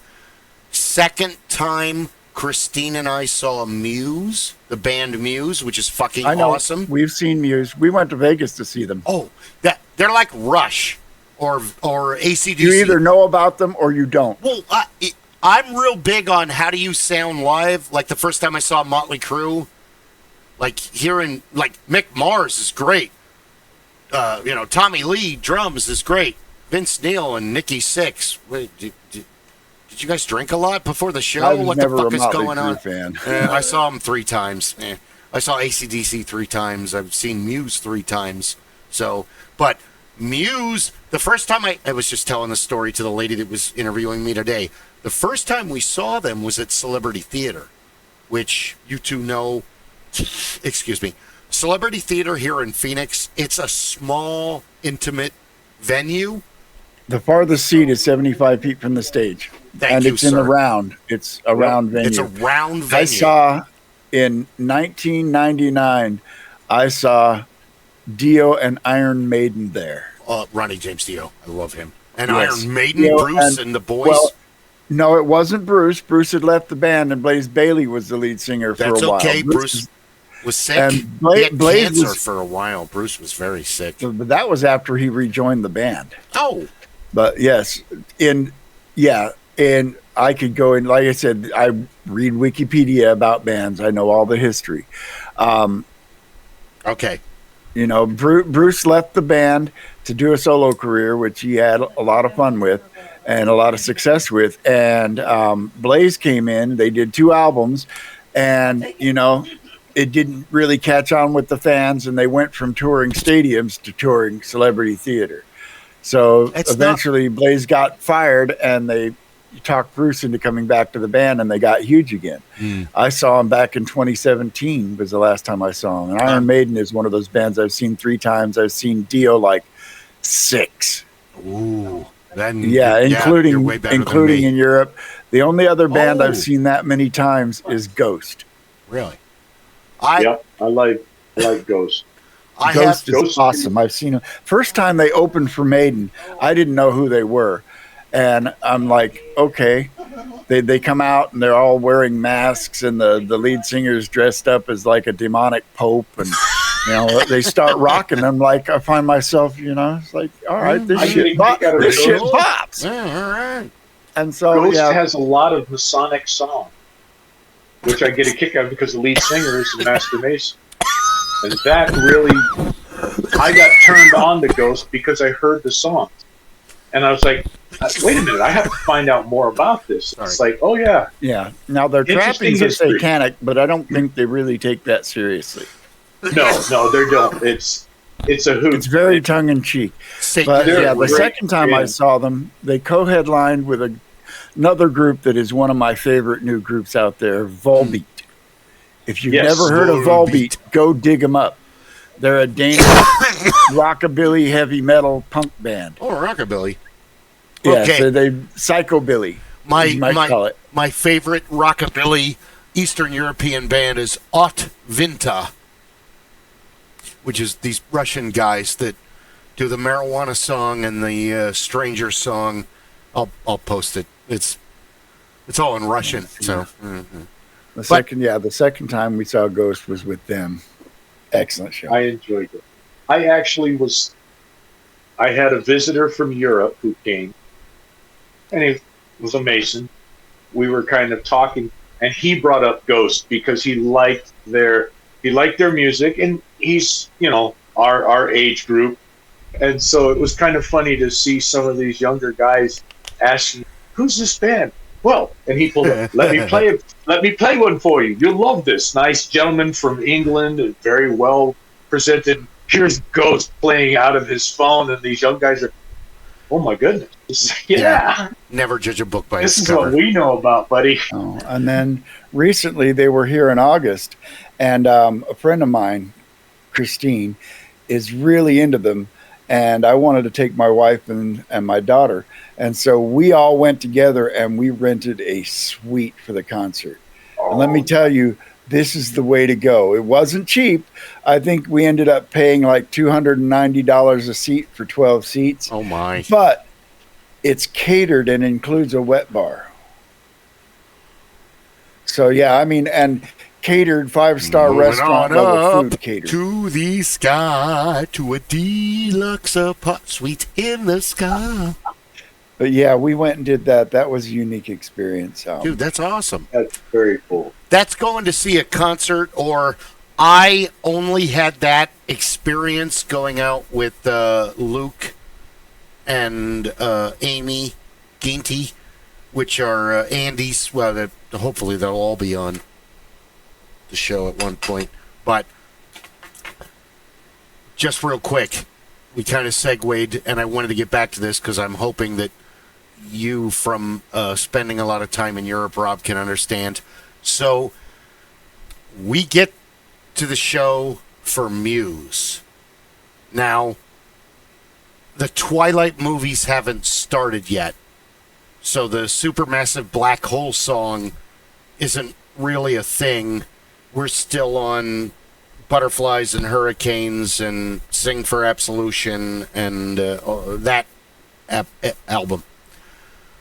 We're at Celebrity Theater, and it's myself, Christine, and a friend from the what's her name? Shit. Worked with her for years. Can't remember her name. That's how life goes. And Christine's like, you don't understand. Concerts are like a religion. I have to be by the stage. Okay. Because this is our first concert together. I paid for a seat, so I'm going to fucking sit down. Whether I'm here, or whether I'm down there, because the seats aren't the highest seats. They're like, so if you said 75 feet, so it's like 36 feet. You know, that first break is behind us where you can walk. I've only seen 2 shows at Celebrity Theater. This Muse show that I'm talking about, and oh my God, I hope both of you are going to freak out and love this. Christopher Rogalski got tickets for, and he couldn't use them, so he gave them to Christine and I. Kids in the Hall reunion tour live, all the members. No shit. I knew you would love it. Christine got me a poster and a shirt all signed by them. And it was all, they did all of the bits live. It was, I love Kids in the Hall. So, Dave, Bruce, Kevin. Yeah, it was amazing. But at Muse, my wife, well, fiance at this time, and Amanda, that was the other, not Amanda now, a different Amanda. They go down, they leave. I'm like, I paid for seats. The first band was called Cloud Room, and I hope they fired their sound engineer after the show. The band was fine, but the mixing was like, dude, I can't even hear the drummer. That's not right. So then all of a sudden the lights go down, everything, all of a sudden fucking people come from everywhere. The next thing I know, I got these 2 dudes, hey, we're from dental school. Can we sit here? Okay, here's the thing. You're fine to sit here, but my fiance and our friend are down there. As soon as they come back, you're fucking leaving. Oh, no, if they come back, we'll leave. Well, okay, I know how this goes, but okay. Yeah, you could say, so I got to meet the dental students. So Christine leaves me and goes down, and she actually gets her picture taken. I'll post it on the Muse Facebook page, the website, because Matt Bellamy is doing a solo in his red suit, and you can literally see Christine, and she's like this because my geek ex-wife, I had another band about Muse last night. Was it sexy? No, we were hanging out on the tour bus discussing conspiracy theory and alien. I'm like, only you would have this. But there's no sex in your fantasy dreams. It's all just like you guys talking about like geek stuff. That was but the whole point of this. While she's in the audience with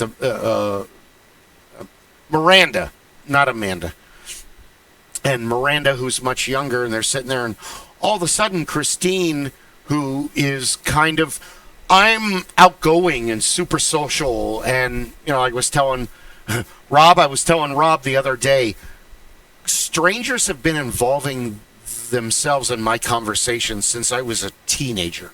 People are naturally, I'm a freak magnet. I am your king. You're naturally drawn to me. It's going to happen. So Christine's like learning that, and Beth even more so. My younger sister, oh my God. Beth she has more friends than me. All of my friends are her friends. They're actually more loyal to her than they are to me. It's always been that way since we were kids. So Christine starts talking to this couple from France, and the couple from France tells them, you don't understand, man. We follow Muse all over Europe, all over America. You can never get this close to them. Excuse me. And Christine's like, really? And she was like, you can never get this close to them. So they're huge in Europe. They're huge. They pack Wimbledon.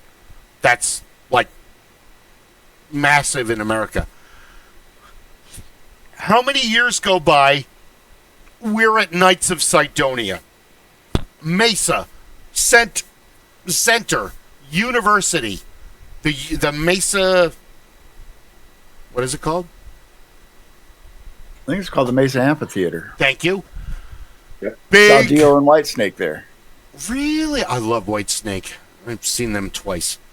But, so, Mesa Amphitheater, Muse, opening for them, Immigrant, out of San Francisco.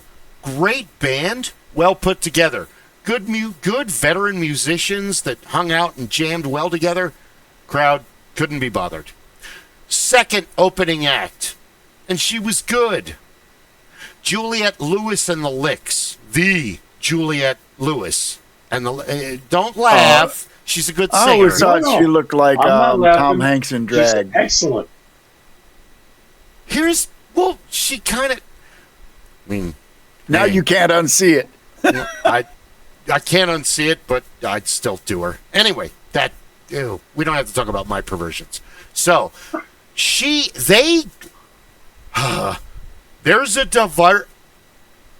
a diverse crowd. There's Native Americans, Hispanics, white people, black people. It's Muse. Muse packs a very.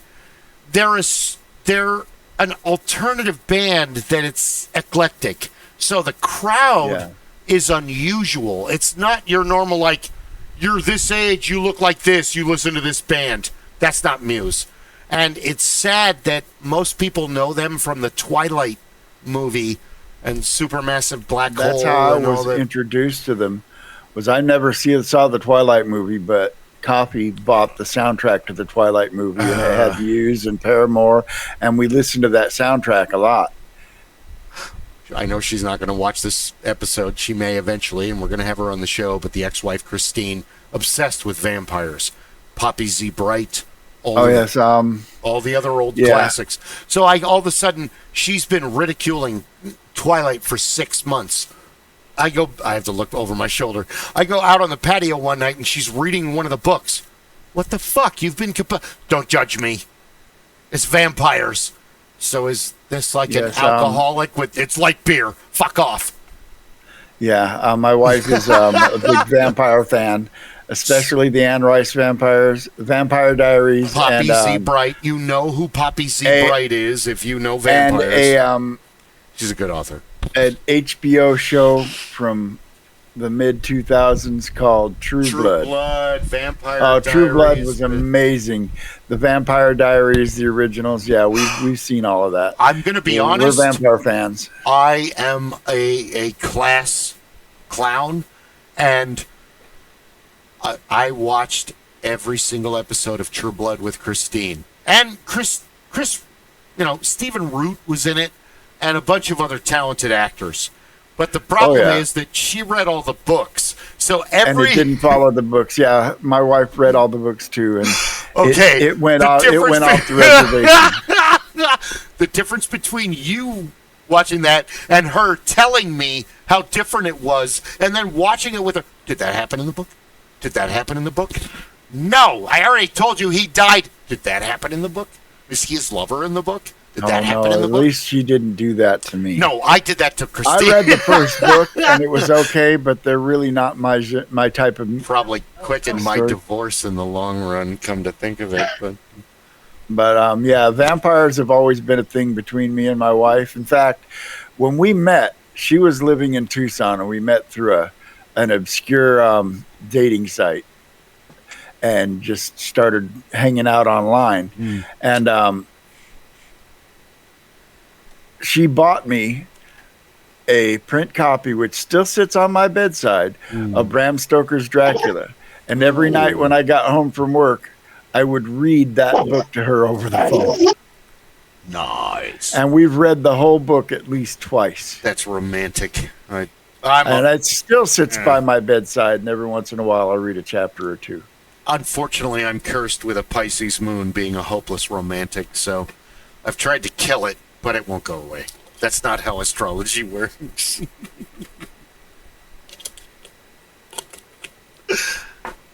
But so Mesa Amphitheater, Immigrant, Juliet and the Licks. Juliet, we've been talking to people, and these guys play WoW, and we're all kind of like, it's a diverse crowd, but dude, it's early post 90s, so we're all kind of like, cool, what are you, Hopi? That's awesome. I love that tribe. I've been here and here and here and here on your reservation. My dad dragged me there. I learned all about it. So all of a sudden, at one point, there's one song that she does, and she puts on a headband with a feather in it, like a brave, and she starts dancing around. And the two Indian dudes start looking at all of us, and the one shorter, heavier Indian set dude is like, is she serious? I'm like, dude, I grew up here. I know that's not right. And he started laughing. So she goes off, roaring applause. Immigrant does a good job. Juliet and the Licks do a good job. They start switching over for Muse. And all of a sudden, college kids out of nowhere start flooding the amphitheater. Now, my wife, who has to be at the front, this is one of my famous retard strength moments. I don't normally do this unless I absolutely have to. And it's one of those, I can do what you need me to do, but I'm going to pay for it physically afterwards. Muse hits the stage. My wife is in front of me. 6 foot huge, all of these Muse at that point with the Knights of Sidonia album was very popular with college age guys and jocks for some reason, because it's a very hard driving. Matt Bellamy's an amazing artist, and Matt Bellamy from Muse is the son of, I can't remember what his name is, but from the Tornadoes, which they did surf rock in England in the late 60s, and they were famous for a song called Telstar, which I know Telstar. Yeah, a lot of people recorded Telstar. It's Knights of Sidonia. I know. Validation, because immediately the first time I heard Knights of Sidonia and Christine gave me a copy of it, I ran to my parents' house. I'm like, Dad, check this out. She's like, that's goddamn Telstar. These fucking kids. And I'm like, no, it's his son. And then I tried to get him to listen to the band. It didn't work. But at least he listened to the one song, and he said, that's absolutely Telstar. It's the same notes. Because my father's been reading music by ear since he was 8 years old, and he was born in 44, so do the math. It's like, who taught you how to play accordion? A nun. So this year, they're huge. They're at Mesa Amphitheater. All of a sudden, Muse takes the stage. People come out of nowhere, and it's literally like a movie. I watch my wife disappear into the crowd, and the last thing I see is her hand disappear in between bodies, and fucking panic takes over, and I start throwing dudes 3 times my size out of the way, to the point where they're ready to fight me, but once they see what I'm doing, they actually kind of like, dude, get out of the way, he's just trying to get his woman. And Christine's like sweaty and just like, she was trying to fight her way back to me through people who were much stronger and larger than she was. So by the time I get to her, she's exhausted and covered in sweat. And I'm throwing dudes, martial arts style, much larger than me to the side to get to my wife. And a couple of guys grabbed me, but once I didn't react and they saw what I was doing, they let go of me. I grabbed her. I pulled her out of people. She's like, oh my God. I'm like, that's why you don't get near the front. There's a reason. I would love to be at the front of the gate too, but they're going to crush you. And you're 5 foot. We went and saw the first concert. Well, the first concert my wife and I saw together was Lollapalooza 2003, which was also our first date. Oh, sexy and lovely. The next concert we saw was better ask.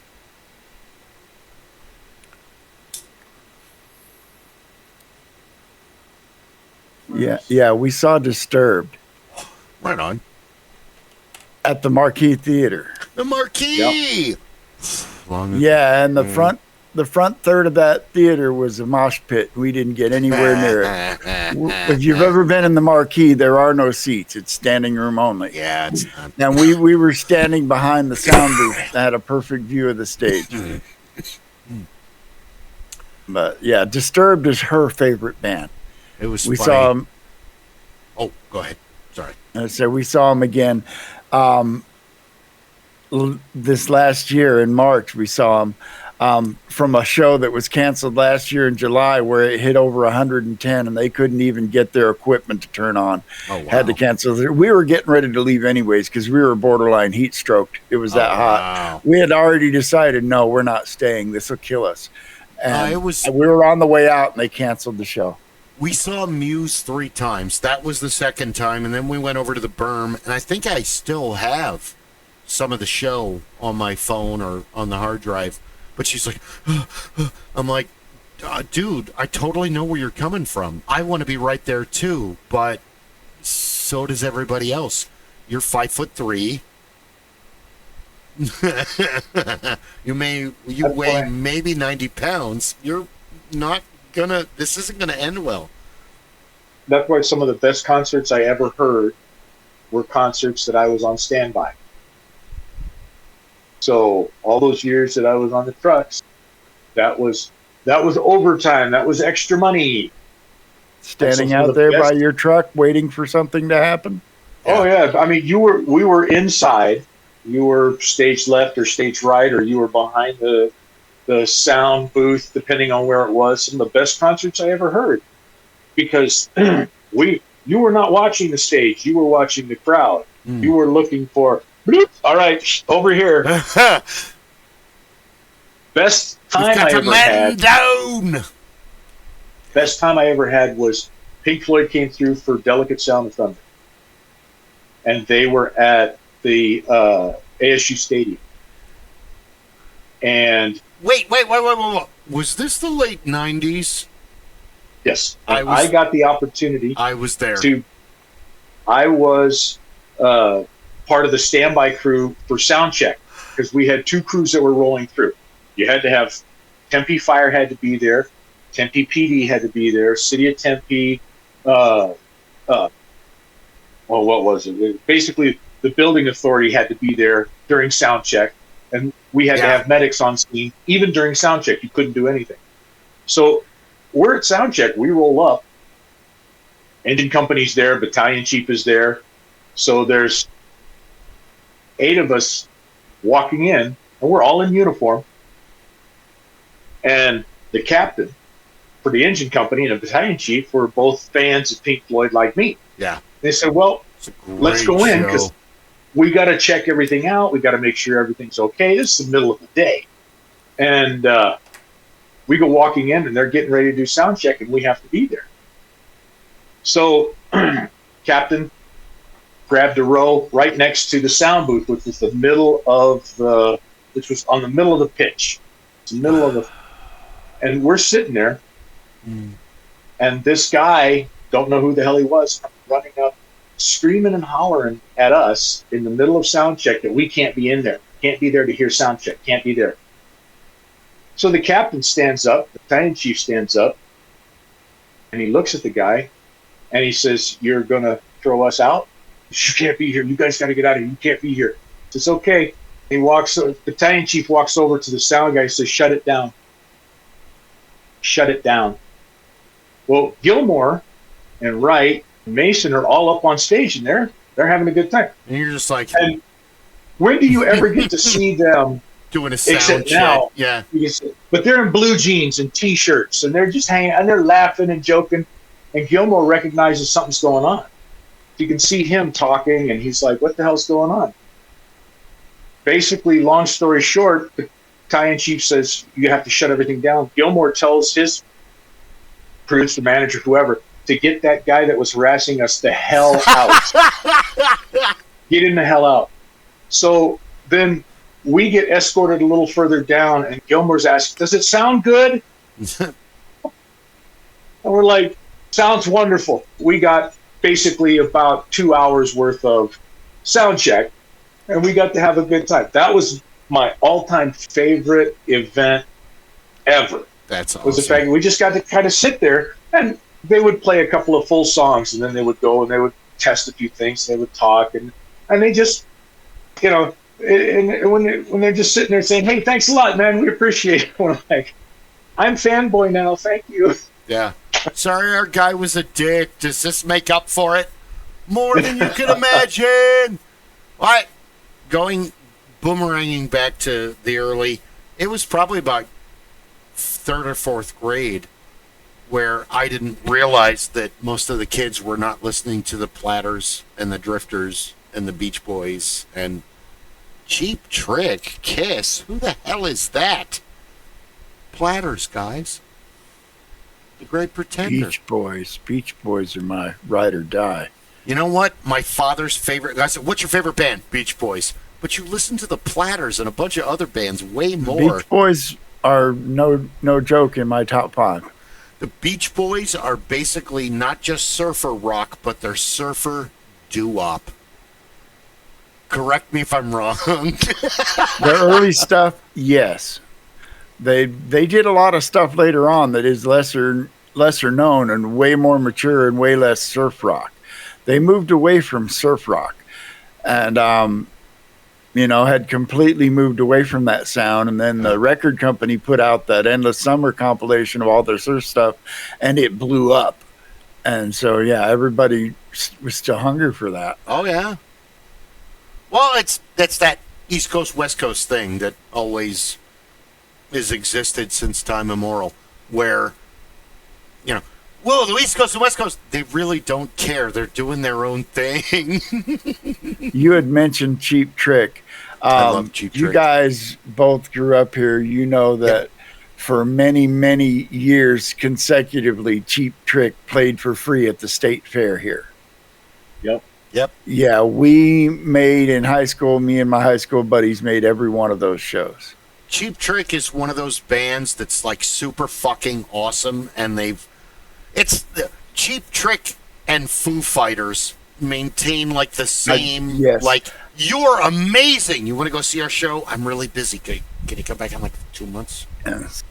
The most amazing thing I saw at a Cheap Trick show was Rick Nielsen, amazing guitar player, does this one bit where he comes out wearing like 5 guitars, and he'll play guitar, and then he'll put it down on the stage and start playing a different one with a different sound. Yeah.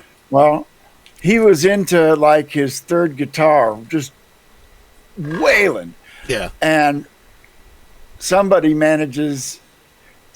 the crowd manages to get their hand on the strap of one of his guitars. Oh, no. And drags it into the audience. And immediately, the goon squad starts plowing through the audience to get to this guy. And Rick Nielsen stepped in front of Robin and says, "Stop, stop, stop. You guys, stop, stop," pointing out the security guards. "Let the guy have the guitar. Let's rock." Yeah. And then he went back to playing. It's Rick Nielsen. He's got enough money. He can buy like 3 more. It's fine. Yes. That's not one of my special guitars. That's a touring guitar. I would have guessed. I don't know. But yeah, he let the guy, he said, let the guy keep the guitar. I was like, that was one of the coolest things I ever saw. It's like, music in America has let me say it this way. From 1935 to present day, music in America has the freedom to evolve in every direction. And I think in the 60s, it really started.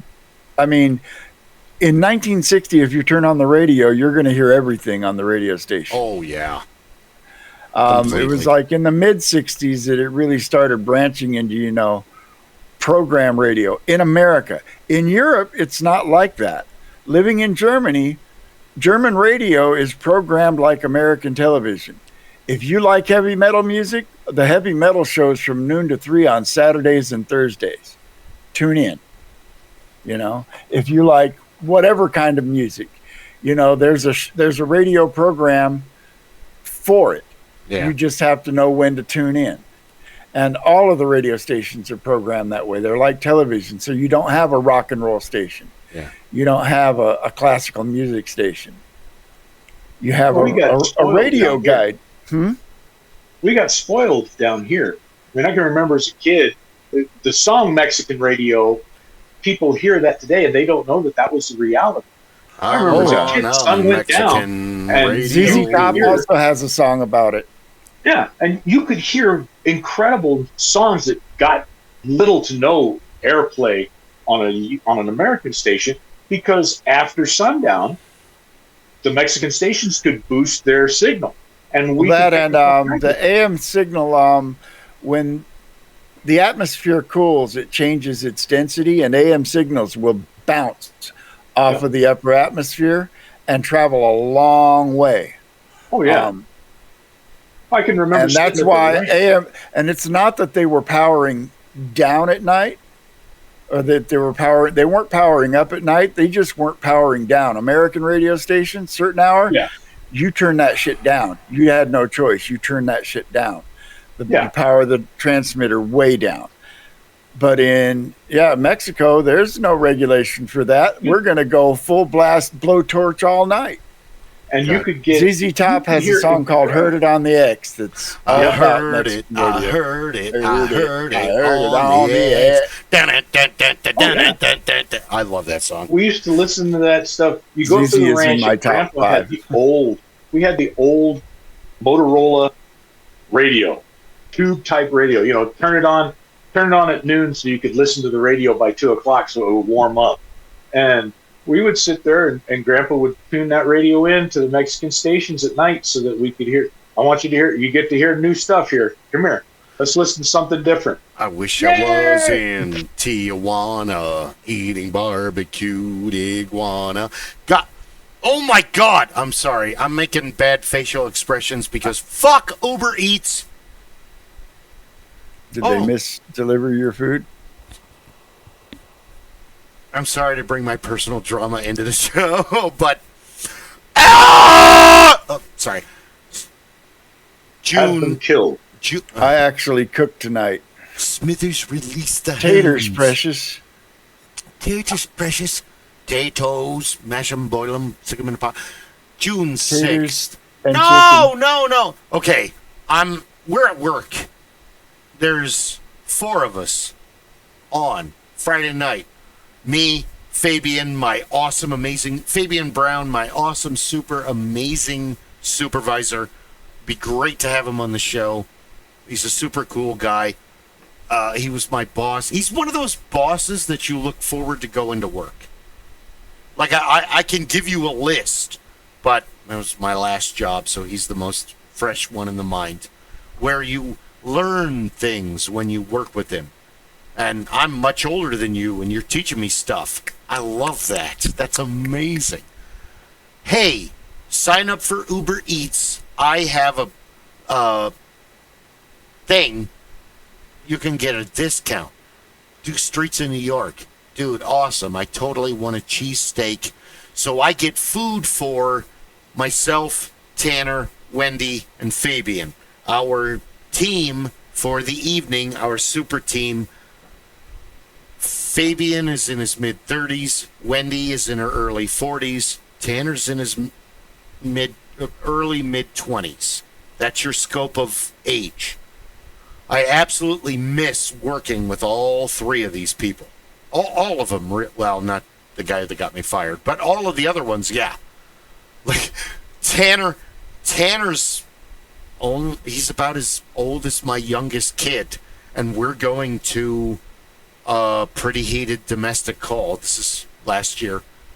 And I look at him, and we're in the golf cart, and he's driving, and I say, if you don't mind, I'm going to do all the talking. And after a second, he goes, you know what? I prefer it when you do all the talking.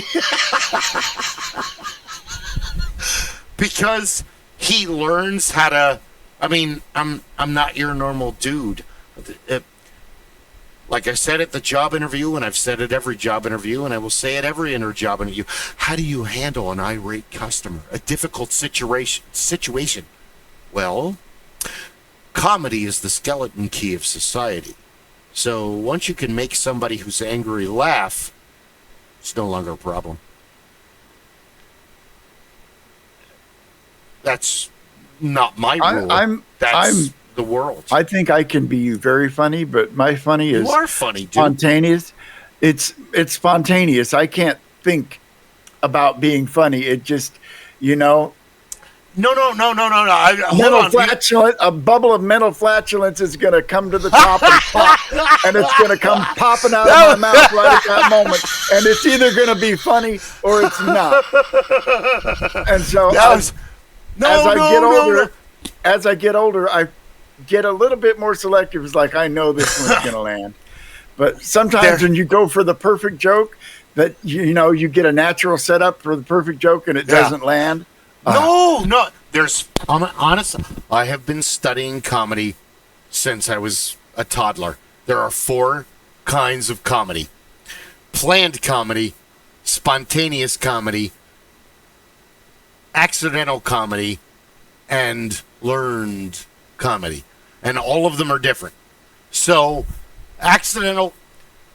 Can I give you a perfect example? Rob, you actually know, you've already heard this because you're in the Telegram chat. I was in a hurry, and I was talking to Cliff, Reverend Fishcrackers, who we need to do a GoFundMe for Cliff. He's got less than 5 years to live. He's the guy that taught me a lot of what I know, besides Ted Kelly and a bunch of other people about the haunted house. But Cliff is universal. He's a geek. He's a haunter. He's a welder. He's a musician. All the things. And so if you can bait somebody into the point of scaring the crap out of them, you've already kind of proved that you can be funny without having to, I'm funnier than you are. Because terror and comedy are sisters. You get scared and you scream, but then you laugh about That's it. why some people I know, like my wife, when she gets nervous or is in a tense situation, she has a subconscious a laugh. She laughs, even though it's not funny or a funny situation. It's a defense mechanism. It's a nervous laugh. Yeah, it's a defense mechanism. It's there for a reason. So on that same jaunt, it's if you can diffuse a social situation with comedy more than you can diffuse it with drama or any other of your 12 weapons in the genre. So, man, it's always interesting how people react to terror. That's basically where I was going with this. Sorry, I got sidetracked. It depends on whether it's expected or unexpected terror. If you go to a haunted house or a scary movie, you are expecting to experience something terrifying. In fact, you're hoping that it will make you actually go, oh, shit! No! Yeah, that's the whole point of paying the $20+ and walking around. That's still an adrenaline buzz, however you get it. Yeah. Doing it from 98 to 2015, that's so scary, it's so scary. Dude, you're just wasting your own money. Just go along with it. Just be scared. That's what you paid It's for. like, if you don't, there's some people that aren't going to buy into it. It's like, don't go. If haunted houses really aren't your thing, don't go. Don't go. I mean, I know it's not okay. real, and I'm hoping to get jump scared, you know? Yeah. Well, you got those 4 different types, and they navigate the universe in drastically different ways. And the problem is that you can't make them see the other kinds unless they see it in a movie or a book or a show. You see, it's like, I don't want to see real life terror. I can watch a movie and it can be, bloody and grisly and tense, but there's that little disconnect in the back of my brain that knows what I'm seeing isn't real. No matter how real it looks, I know it's not real, and so I can buy into it. I don't want to see something like that for real. I would get nothing out of being horrified like that for real. It's interesting. No, I want to expand on the psychology of what you're discussing, because Scott, it'd be like discovering a dead body. Yes, Well, that would probably be pretty horrifying, regardless of the circumstances. Yeah, pranks to me aren't comedy; they're bullying. Like everyone says, puns are the lowest form of comedy. No, I disagree. I disagree. Puns are the highest form of comedy. I agree. Pranks are the lowest form of comedy because they're bullying. A pie in the face is funny, but someone is still the victim. Here's something for you of to the consider. Violence. All comedy is at somebody's expense. Yes, all of it, That's why I have the most respect for actors and actresses and entertainers and other public figures that can be self-deprecating, who can laugh at themselves. Like, for instance, I'm going to pick an entertainer at random. Go ahead. Robert De Niro. I mean, he won an Oscar for The Godfather. You couldn't pick a more controversial. Oh, go ahead. He's played some very serious roles, but he also played the bad guy in the Machete movie. Say what you want about De Niro. He's not afraid. He played a cross-dressing air pirate in the movie Stardust. I love that movie. Awesome. Okay, movie. well, no, from Taxi Driver and The King of Comedy and all that, you have to separate an actor's work from the actor themselves. And that being said, you can love what they did, but you can still not agree. I don't know anything about. I try not to even. I don't chase celebrities. I don't follow what they do, and I really don't want to know. I'm of the opinion that if you're a celebrity, I don't care about your political opinion. Yeah. You're the Gene Simmons. Just sing your songs and juggle your balls and don't entertain me up in here and up in here. But De Niro in Awakenings and Robin Williams, and Julie Carvener, that's one of the greatest movies that nobody ever talks about. I'll have to check it out. I don't know the movie. Really? Rob, you? Awakenings? Awakenings. Yeah. Okay, so Awakenings 2 yeses. Was an excellent. But remember, what's my education when did it come out? Too? When did it come out? 90. Okay, that would explain it. From about 92 to about 2003, I had young children and didn't get to see movies. No, that's okay. May I give you the synopsis? Sure. Spoilers don't bother me. Robin Williams is the opposite of every single Robin Williams character you've ever seen him. Like 1 hour photo Robin Williams. He plays a clinical psychologist, not a patient psychologist. His job evaporates. He relocates. He moves. He has to take a job in it's not an asylum, but it's an asylum. Help me out, Rob. It was an asylum. He was there. He was using his clinical psychology in what was a traditional clinical space to work with patients who had absolutely zero. At the time, they were considered to be absolutely zero opportunity to fully recover. Catatonic. And he was working. Yeah, he was working with a number of different conditions. Then that's where this whole thing pulls together. But then there was the other room with the people that have all these there was a big black lady that was afraid of click pens.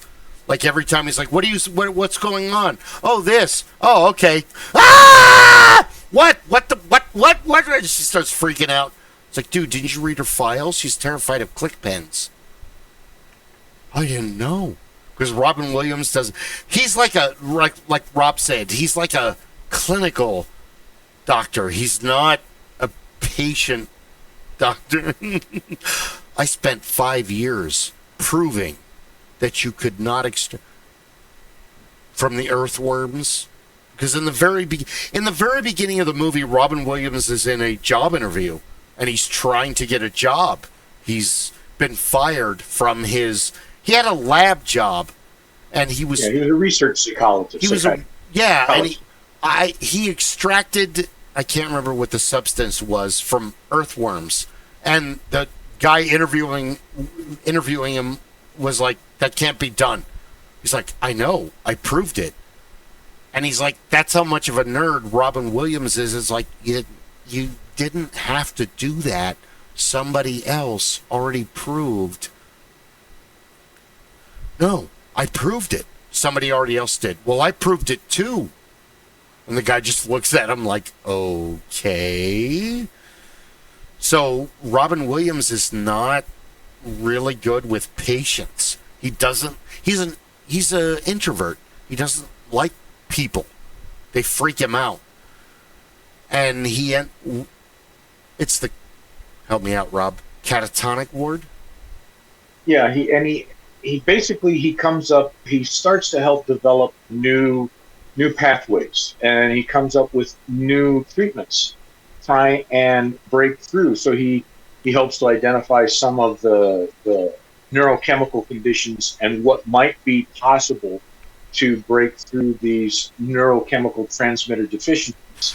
And he gets to play the Robin Williams we love in short spurts. Yeah, that's true. And then he comes back to the character, but he's always there. And really what you get to see, Rob, is you get to see a person, this character, this doctor, grow. You get to see this incredible growth that comes as a result of being thrust into this purely clinical setting, as opposed to taking his clinical knowledge and using it as strictly in a research condition. But he also gets to change a lot of the thinking that's going on with these clinicians who really didn't have the research mindset, although they were in what would be considered the most fertile research area, because where are you going to find a group of people who have patients who have this condition in a controlled... Based on actual people? I believe it's based on a true story. All right, I'll have to look it up. It sounds interesting. Awakenings. It's a very good film. Awakenings. Patch Adams is like, hey, I've seen Patch Adams. It's a beautiful movie. I love it. But it's more like, if we love the patients, they'll get better, and we'll learn to know about them. Awakenings is like, we don't understand. We're going to try this new stuff. We've done the best we can. They got better. And then they kind of reverted back to the way they were. So it's one of those movies where you don't walk out of it going, yeah! You walk out of it going, that was a beautiful film. And I feel so sorry for Leonard's mother. And she's been sitting by his bedside for 30 fucking years. And because it's their the first thing that Robin Williams and the nurses notice is one of the patients is like this in the wheelchair. They're completely like they were about to fall. So they run up to them, and they realized that they were catching something that was knocked off a table when no one else was in the room.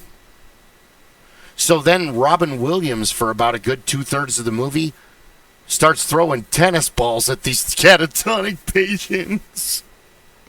On one hand, it's like, oh, that's so revolutionary. And it's like, dude, that's kind of fucked up. You're hitting some of them in the face. They're catatonic. They don't know that you're throwing a ball at them. You're a dick, dude.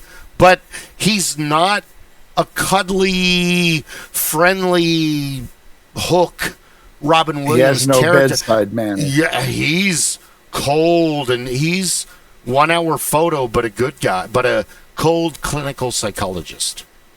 So yeah, you've nailed very it. Much the research, and that's where he realizes some of them. Now Nero's character is suddenly showing this very basic instinct that tells him, oh, their level of cognition is not as far gone as anyone had previously thought. That's what sparks now I have to figure out why. Where is the delineate? Hold on, you're talking about the dark turn the movie takes. Give them this much drugs. Nothing's happening. Give them more. Nothing happened.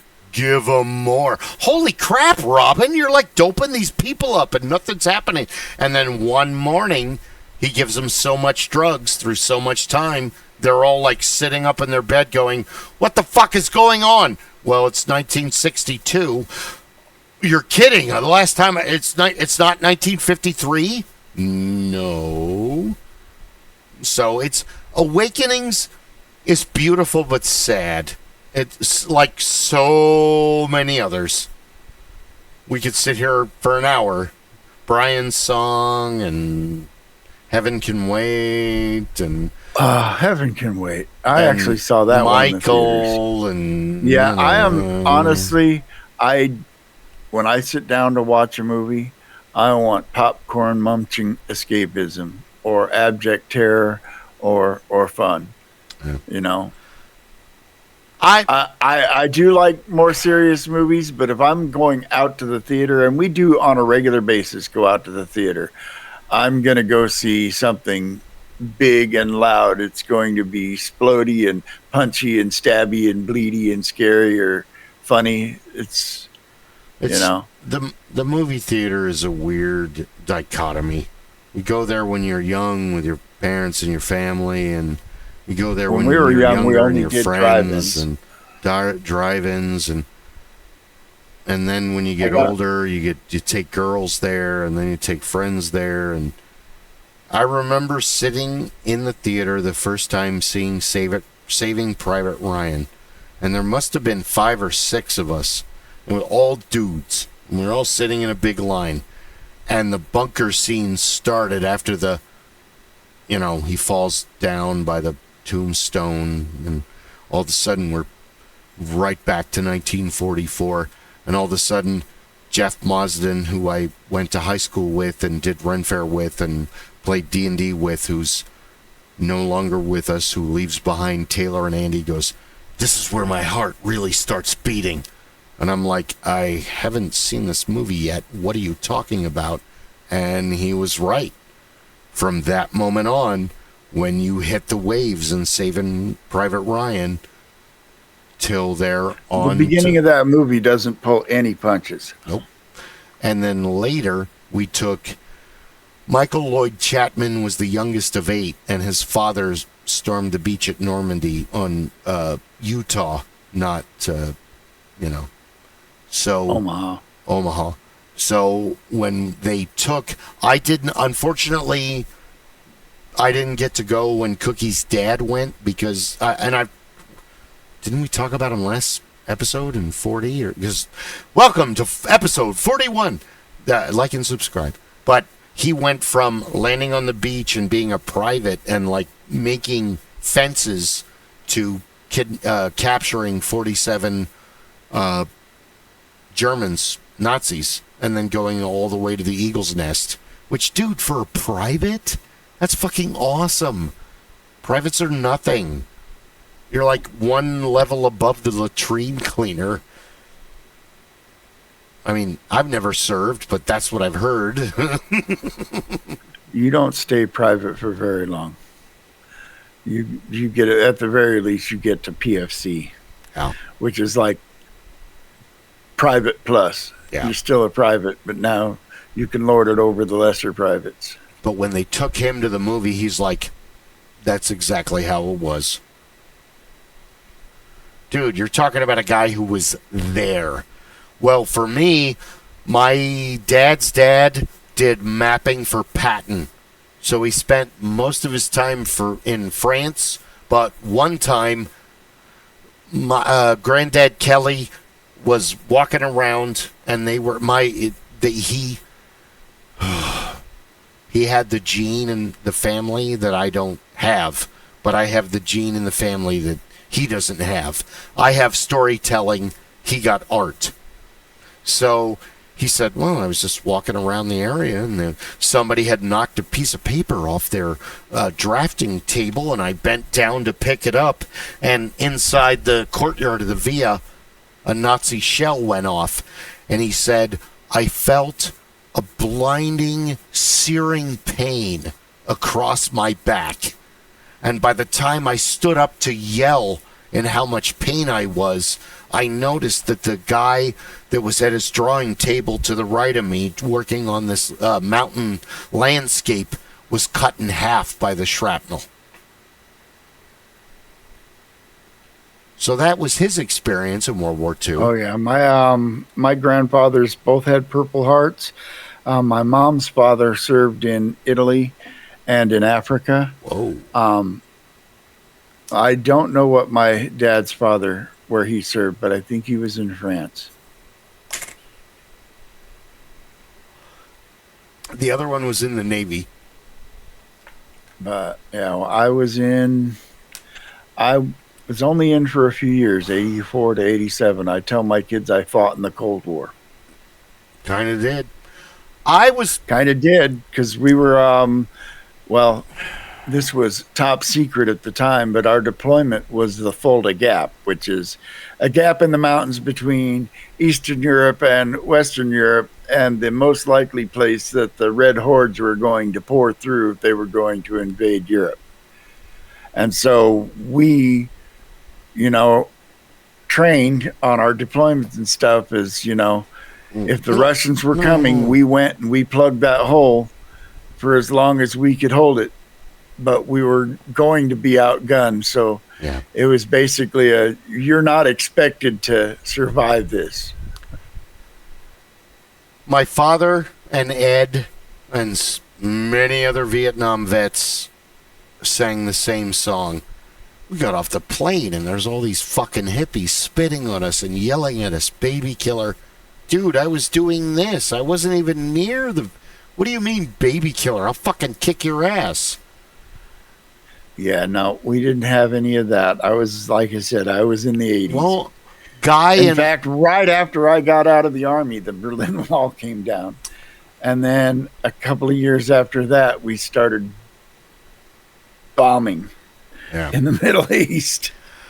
What was interesting is Ron and Guy and I, you had so many dudes that are like, I'm going to go fight in Desert Shield. Dude, it's going to be another Vietnam. $35,000 for school. Now, 1989, $35,000. I got hosed.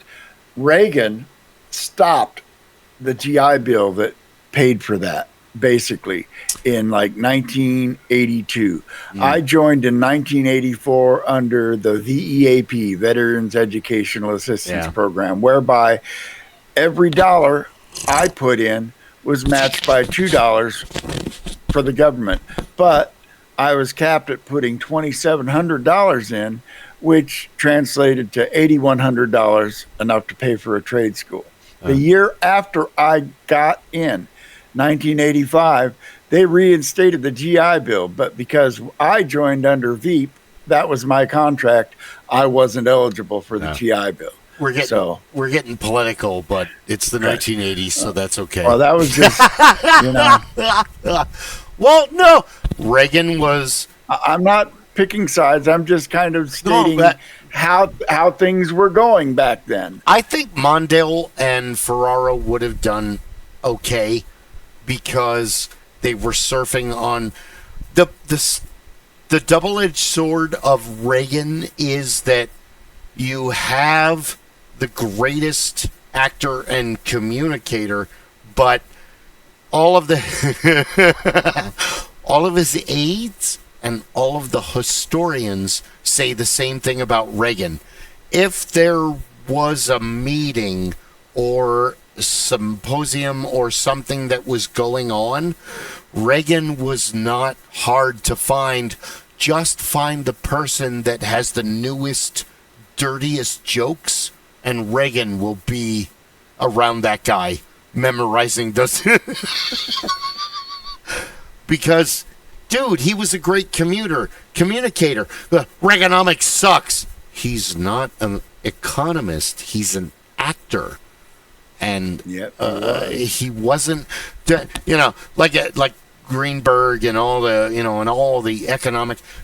Dude, Reagan was like FDR of his time. I'm here to make the terrible time more palatable for you general people to deal with it. And love me or hate me, that's what I'm here to do. I would gladly fix it if I knew how, but really this is kind of beyond my... Because if you... Those were the times we lived in, and the first time I got to vote for president, I voted for Reagan. And like I said, I'm actually going to try to divert things away because we're dancing on the edge of politics, and I really don't want to go there. But it's past politics, so that's okay because it's 1980. 1980 politics. It's more history than politics. Well, but where I had been going with it wasn't so much about Reagan as I got out of the Army in '87, right before the Berlin Wall came down. Yeah. And then in 1990, we went into Kuwait. Desert Shield, Desert Storm. When I got out in '87, one thing, if you've never been in the Army, they get you for a total commitment time. I went in for 3 years, but that meant I had 5 years of inactive reserve. So it was an 8-year total commitment.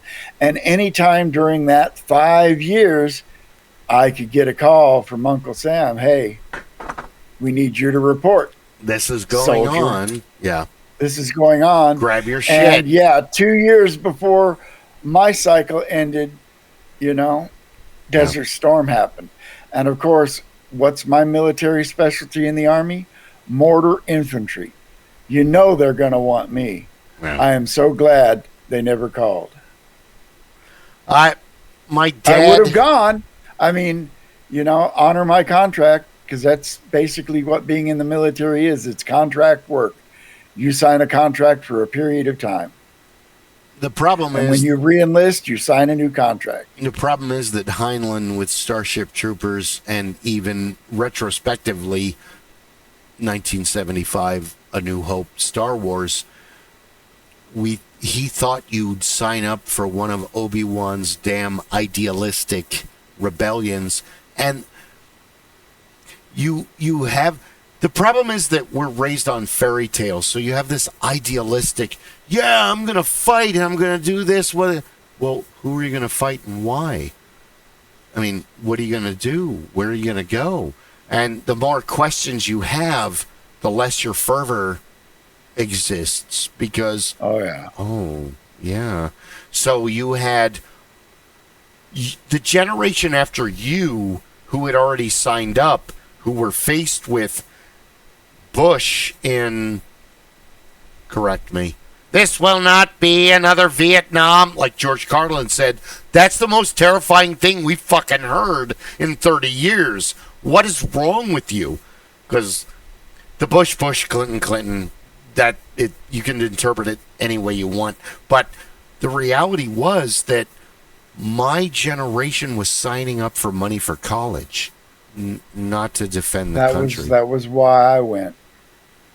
Was for college money, and it didn't really. I did end up going to school on that money, and then decided that what I learned wasn't something I wanted to do with my life, and that was auto mechanics. And so, now I'm 40 years out of the trade now, so the technology has moved beyond me. But at one time, I could have gone into rebuilding automatic transmissions. For a living. I hope so. Come to the ranch. But, sorry, I realize a lifetime of immersing yourself in toxic crap, which you're going to do if you're a mechanic. Cancer runs in my family. I got to be careful. Oh, yeah. Same thing in mine. I'm very concerned about breast cancer in my children because my grandmother got it and she beat it, and then it came back and it got her. And same with my mom. She beat it, but she Well, I'm a Kelly male. Lived. I'm almost going to make it to 80, and that's it. I'm 53. We've got 20 some years to do all of these videos. I am. In 1 year, I will have lived longer than either of my parents. They both died in their early 60s. Whoa. Congratulations. Yeah, and so far, like I said, I have my list of ailments, but nothing that is life-threatening. I don't know. I definitely but keep on top of it.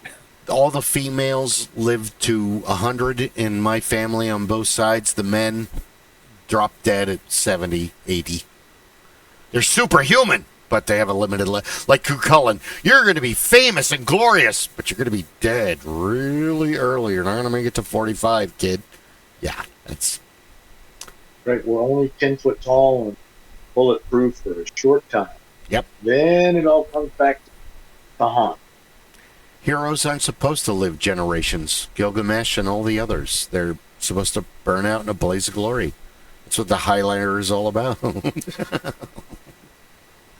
There can be only one. That was a topic I wanted to bring up as a general discussion. Okay. Movies that didn't need sequels. Oh! Okay, go ahead. And Highlander is number one. Highlander didn't need a sequel. It didn't need a second sequel. It certainly didn't need a TV show. And if my wife hears me bad-mouthing it, I'm going to get beat down. But that was a horrible TV show. You can give the TV show It was all right. It was terrible. It was awful. The prequel television shows. It was fine, It but was Hercules' Legendary Journeys level. The first movie ends at the end. Almost, but not quite. Xena level. Highlander 2 is up there with Showgirls and Manos Hands of Fate. You don't need to make these Plan 9 from outer space. Don't.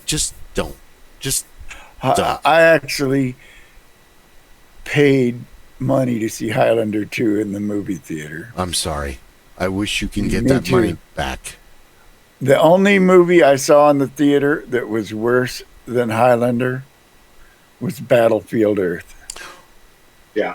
Oh, okay. Those were back in the days when I used to get premiere tickets, and people would get, hey, you want to go see this premiere? And you'd go show up to the premiere, and you'd walk out, and 1 out of 10 you'd walk out going, I would have paid for that one.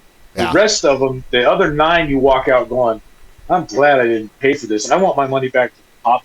It just absolutely sucks because Battlefield Earth is 166 pages, and I read it in 1991, and it's literally it's a comic book. Sorry.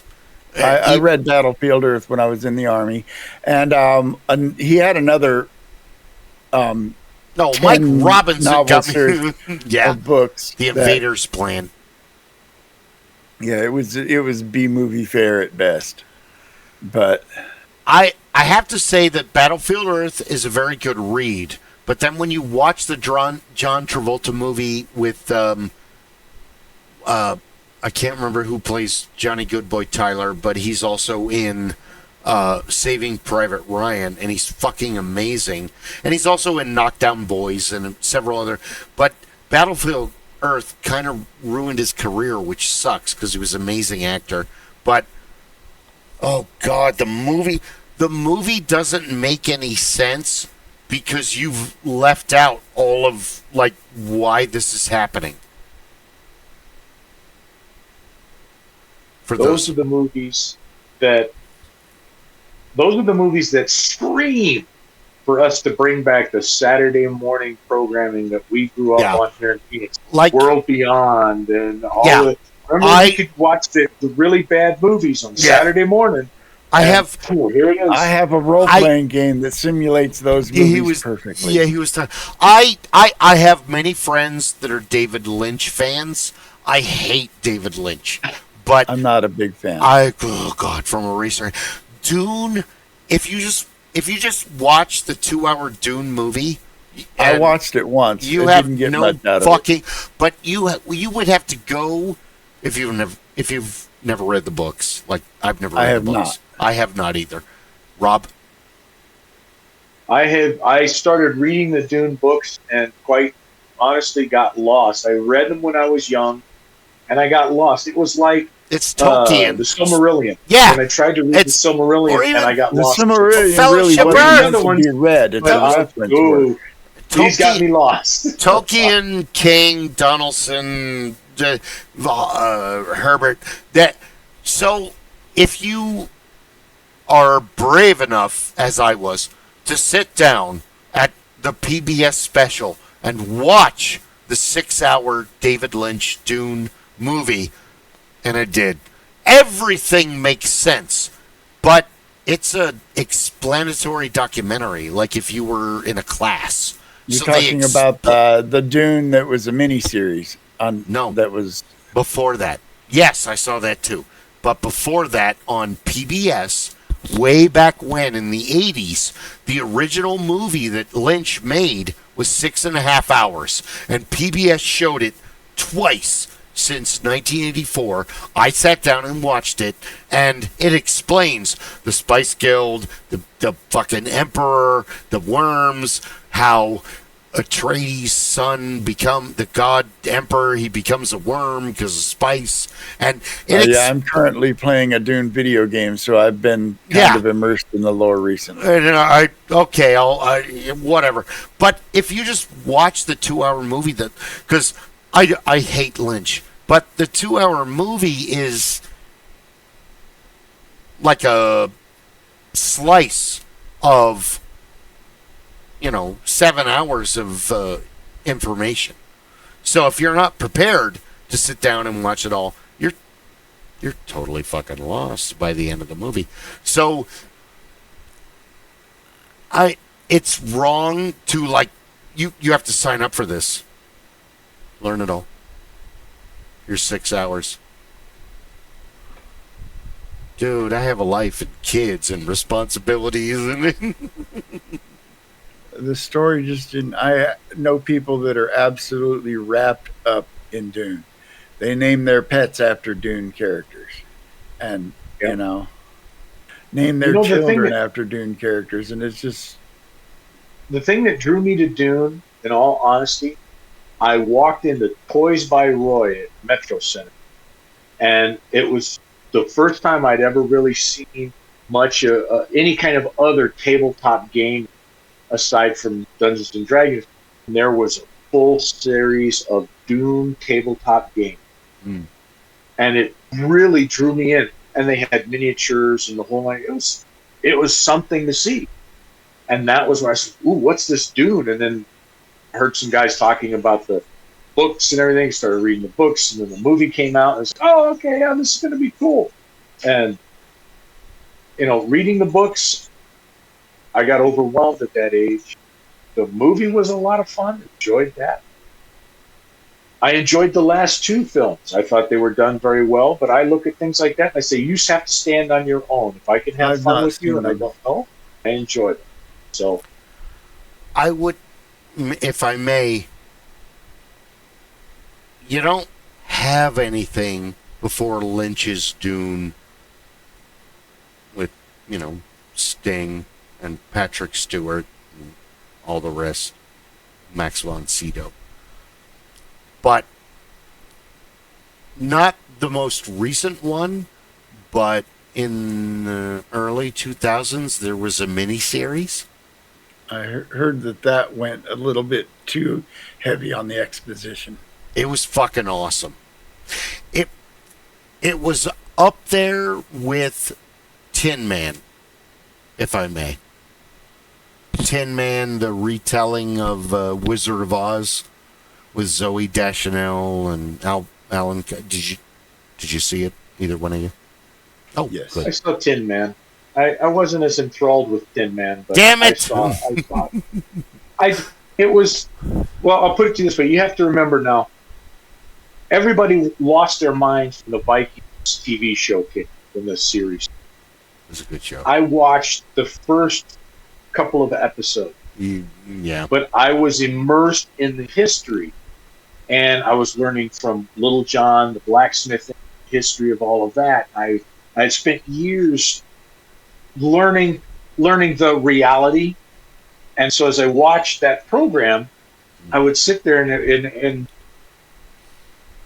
it's why I can't watch a lot of horror films anymore, because I learned about the special effects and all the rest of those things. I learned from some of the great masters I had the opportunity to sit and talk with or learn from at a distance from these guys. And so I have a hard time watching horror films and being scared, because I look at it and I start looking at the action, the thing that has been done. What was the makeup? How did they do that? Was that CGI or was that real? Ooh, how would I make that? How would I get that to work? The Vikings show, I couldn't get wrapped up in the telenovela part of it. I liked a lot of the bits and pieces that they did for the background. I knew some of the guys that did a lot of that made a lot of the blades, that made a lot of the jewelry, like that.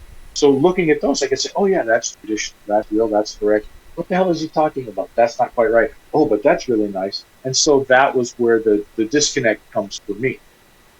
So I tend to have some difficulties. That's why I tend to enjoy a lot of the sci-fi and things like that, the Dune films, and because I can't have a point of reference. I can't say, oh, well, your quantum drive doesn't work that way. I have no idea. I couldn't, haven't had that experience. It's like there's a new film coming out about, or it's either a film or a television program about EMTs and paramedics. and the gentleman, one of the lead actor, is from The Office. So I look at that and I think, well, I probably am not going to be able to watch that program because there's going to be the storytelling aspect, and I'm going to get wrapped up in that's not correct, that's not right. So I tend to have problems to see those. Sometimes it's too close to home and people exit. Yeah. It happens. Yeah. That's why I said I like my movies to mostly be escapist fare. True. My favorite movie of all time is The Incredibles. Hands down. And why? Because it is the ultimate superhero movie. There really kind of is. There is no superhero trope that they did not touch on and do justice. None. They hit them all. Monologuing capes, yes, I have that very same one. Have you watched Mr. Incredible and Friends? It's on the special features. There's Mr. Incredible and Friends, and maybe you don't have the one I have. Mine has 2 discs. The one I'm worried about is Gamma Jack. He seems to be the most... Jack? No. The kid? No. The baby? No. Gamma Jack is a very... Oh, hey, as long as there's hot chicks to rescue, I'll go over there. And he's like an evil Booster Gold. Only with amazing powers. There's actually been a couple videos on it where they think that he's helping Syndrome wipe out heroes, and then Syndrome wiped him out. Well, what I've got is a Mr. Incredible and Friends, and it's a cheesy Saturday morning cartoon that's badly animated, and it's like 5 minutes long. And then you need to watch it, because then you can watch Mr. Incredible and Friends with commentary, and Samuel Jackson and Craig Nelson as their characters sit there and critique the shitty cartoon. It is some of the funniest crap you'll ever see. Craig Nelson and Samuel Jackson are a really good duo. Up there with Tom Hanks and Tim Allen. They really are. They're comparable, because Toy Story is good because they're 2 extreme characters that have to work together, and the same thing really with The Incredibles. Frozone doesn't want to relive the good old days. He doesn't want to be a hero anymore. He wants to fit in. He wants to disappear. It's Mr. Incredible that can't let it go. Yeah. You said it first. This is why I like in the second movie how, superheroes are back and they're like, all right, we got something for you. And, we don't want you. We want her. I love the second movie, but there's things it wasn't nearly as good as the first one. And it was problematic in places. If you spent a lot of time in the first movie, Baron Violent, and what was the other villain? Bomb Voyage. Bomb Voyage, yes. Now, you could have made them, and you left it on the Underminer, which they made a video game about. So I had that video game. Oh, I wish I could have played it. It looked so much fun. Craig T. Nelson, I've been watching him since Poltergeist. That's my introduction to him. Carol Ann, answer your mother. Tell her you're going to spank her. I don't spank my kids, and they know it. Which is one of the greatest lines in that movie that they just gloss right over. But that's Coach, and he's done a couple movies. But Mr. Incredible kind of revitalized his career. Holly Hunter, dude, you've got my complete attention. I love Jason Lee. He's great in Mallrats. Dogma, everything he's been in. Jason Lee is just a phenomenal actor. And then, help me out. What's Mirage's name? Maria Pena. Oh, yes. She's been in Stir of Echoes, and she was the partner when Enemy Mine went from movie to television. She's the corrupt partner. They end up killing her in the series. She's in a bunch of movies. Very talented actress, Hispanic actress. That must have happened during the 80s because I never knew Enemy Mine became a TV show. Yep. And this is why from 84 to 87, I was in Europe. I didn't get exposed. I didn't get exposed to any American television, no American movies, no American music. There's TV shows my wife will talk about. You remember this? No, I don't. No. I was in Europe. There was a whole AC/DC album I didn't know about until I came back. Really? Fly on the Wall. Had no idea it existed. My first concert, Sink the Pink. Fly on the Wall. Whitesnake opened for them. Or was it Warrant? It was Warrant or Whitesnake. I saw AC/DC like 3 times, so take your pick. But, wait, were we talking about Enemy Mine, or I lost? Oh, I just had mentioned that I didn't know it was a TV show because I'm missing a gap of time in the 80s. Basically, instead of James Caan and Mandy Patinkin, it was Graham Greene and... Oh, that's Alien Nation.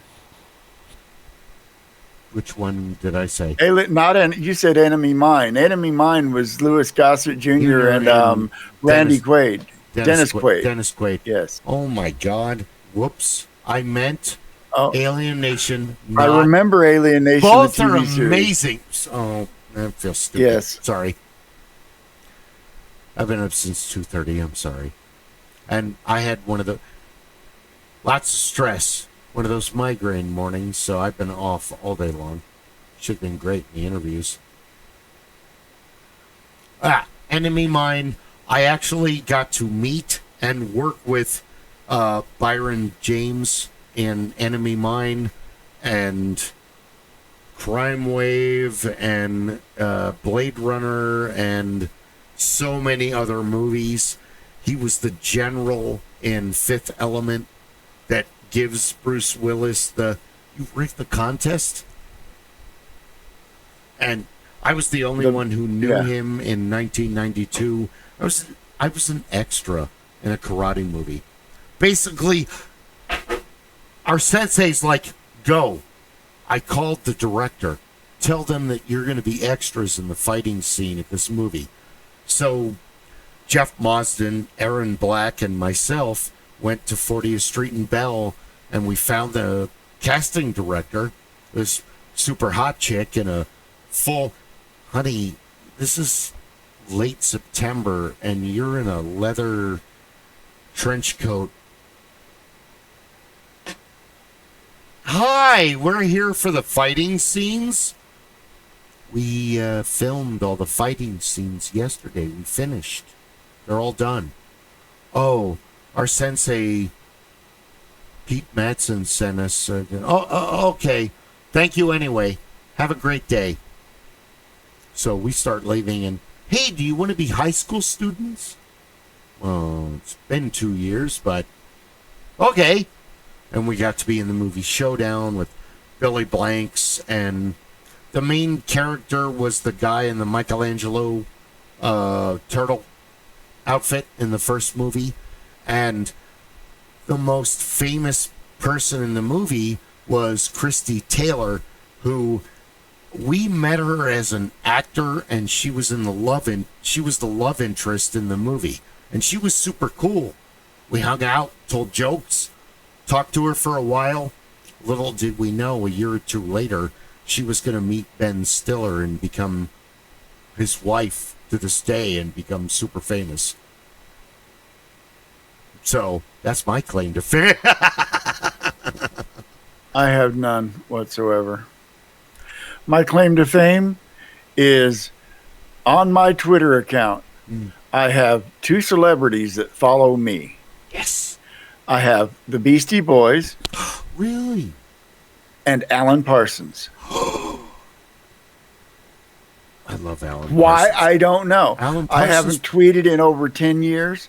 I think it's probably because I had posted a bunch of Alan Parsons music at one time. And Don't so I answer caught me. attention of, I'm sure it's probably not actually him that operates the Twitter account, because No, most of these people have social media handlers. But Yeah. yes, his account follows me. Don't answer me. Don't break the silence. Don't let it. I love Alan Parsons Project. Dude, that's awesome. At least you got. I know a bunch of celebrities, but they're not gonna follow me, dude. I'm nobody. I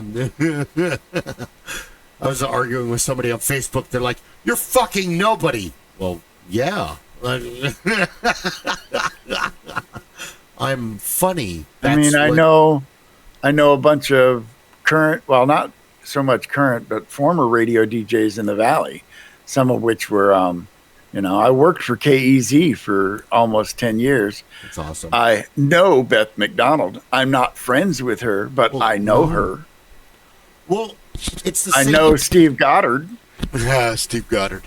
The same thing is. I've been to karaoke parties with him. Yeah, the same thing as being friends with Steve Bennett or Tim Richards, where we were going to do the podcast, and dude, Tim Richards did makeup for Rob Zombie, for a bunch of others.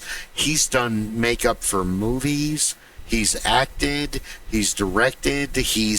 And it's like, dude, I don't want to use his. Dude, I know a lot of famous people. I don't want to use their fame. I want to build my own. I'm funny enough. I'm talented enough. I got enough cool stories. Let's do this on our own. Let's create our own, our own thing. I want those people to be like, hey, you're doing good. Let me be a part of it. Rather than, hey, you want to join our thing because we're struggling. That's not cool. I'm glad you both You agree. want to do your own thing. That's the goal. I can't ride on my father's coattails because he did amazing stuff, but I've done my own amazing stuff, and I've worked for Alice Cooper, and I've worked for Rob Zombie, and I did Ren Fair for 91 to 2015. Do the math. 20 to 26. I'm bad at math. Help me.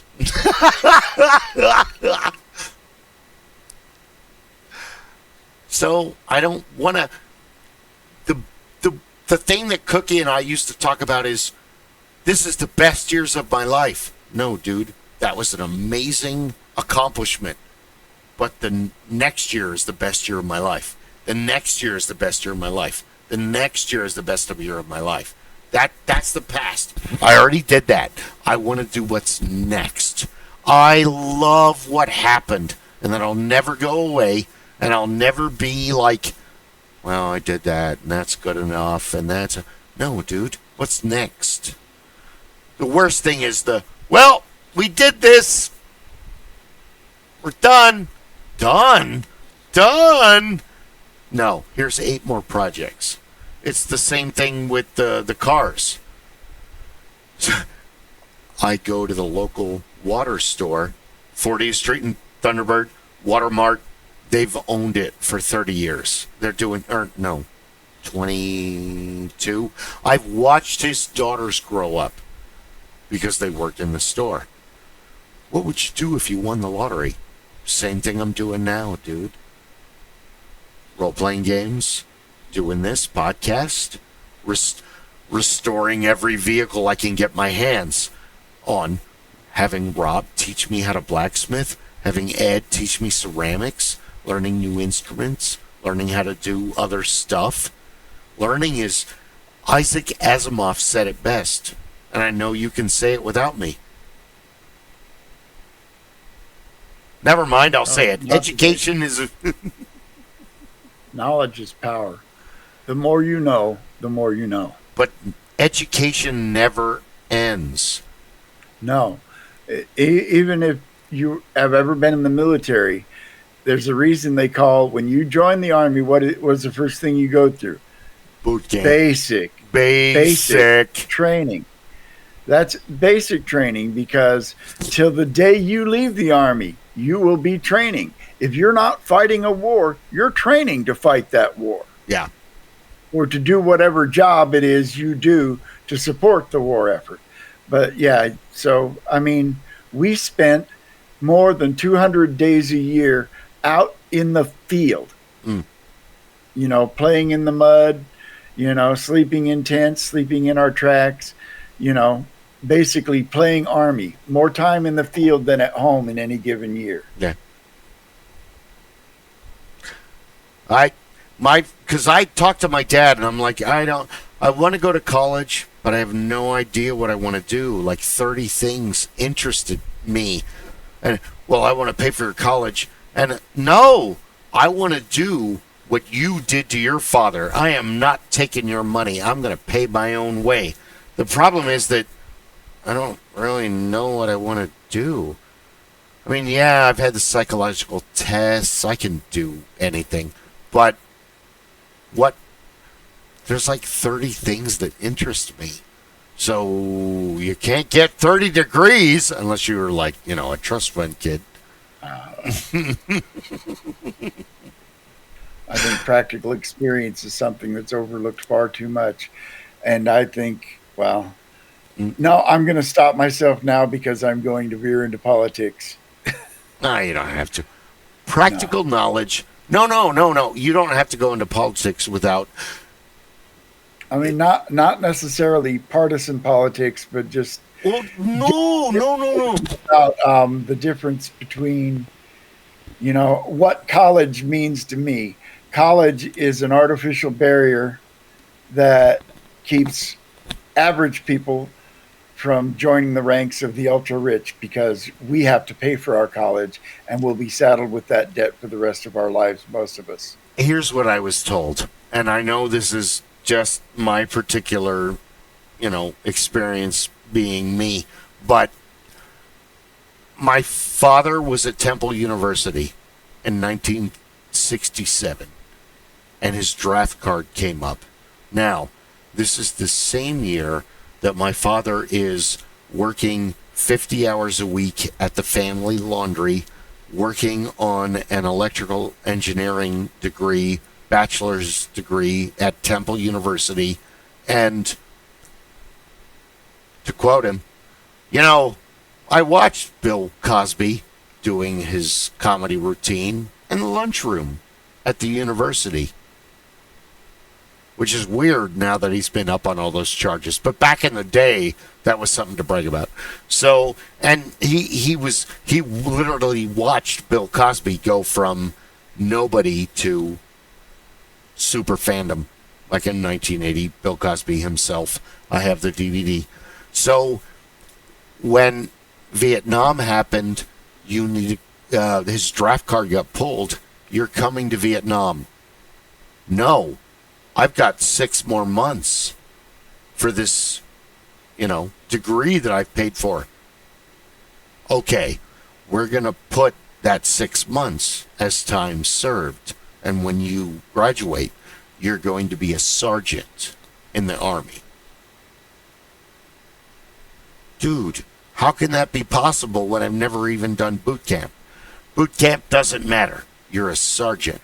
Really, it doesn't. Boot camp does 2 things.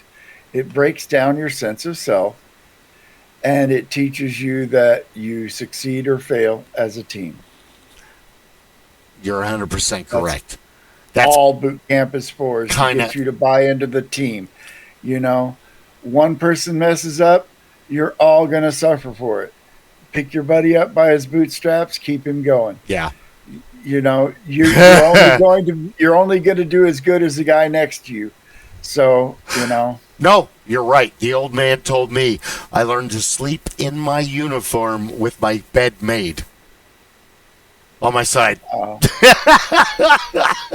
can sleep in the most impossible places.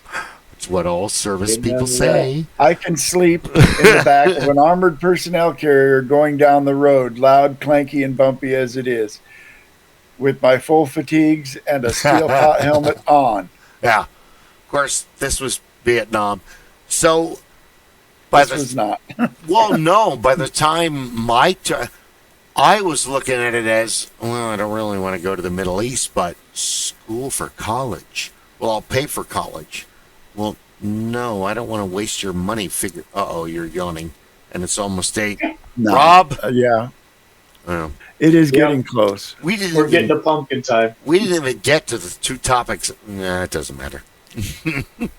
We got to the best topics. And I will die on this hill. I think that these are the best programs. These are the kind of programs I like to watch, where it starts out, you have a good time, and the conversation carries. Everybody gets to bring things in, and something gets pulled from the left field and brought in, and it all comes back together again. The story builds, but you get to learn things that we talked about. Things tonight I didn't have it about. I didn't have as much knowledge about. We got to have a good time with it. I guarantee you that both of our recurrent viewers are learning things tonight as well. And that becomes a wonderful thing. So all of the people that are going to watch this, that are going to be enthralled with this, that want to see it, are coming because they want this banter. They don't want Joe Rogan. They don't want somebody coming up with a scripted performance or anything else. That's not what we're not doing an interview show. We're discussing things. We're bringing out salient points. We're bringing things out of left field, but we're having fun. And, for old timers like me, these are the best things. And it's easy for us to do this because we didn't have to all drive together to try and get down to the gay Denny's downtown so that we can hang out in the far back corner and have the same conversation for 3 hours over. I used to live across the street from it. Roll for Exactly. initiative. Denny's is for Dungeons and Dragons at 3 a.m. Well, it was the SCA hangout as well after fighter practice, and it was it was where you went after on a wrap up night from a con or something like that. You went Also you true. all went there, or after the midnight movies, because you would you'd hang out, you go to the midnight movies, and we'd all go down there and pool our money so we could buy 5 appetizers. Everybody get fat and happy, talk smack for 3 hours. Drink coffee till 4 a.m. Yeah. That's right. We've all been Bottomless there. cup of coffee, the bottomless soda pop, and the staff loved having us because we didn't cause trouble. We were having a good time. You're not wrong. That's also true. I can subscribe. Always fun. I'm exhausted. That's what we Sorry. need to do.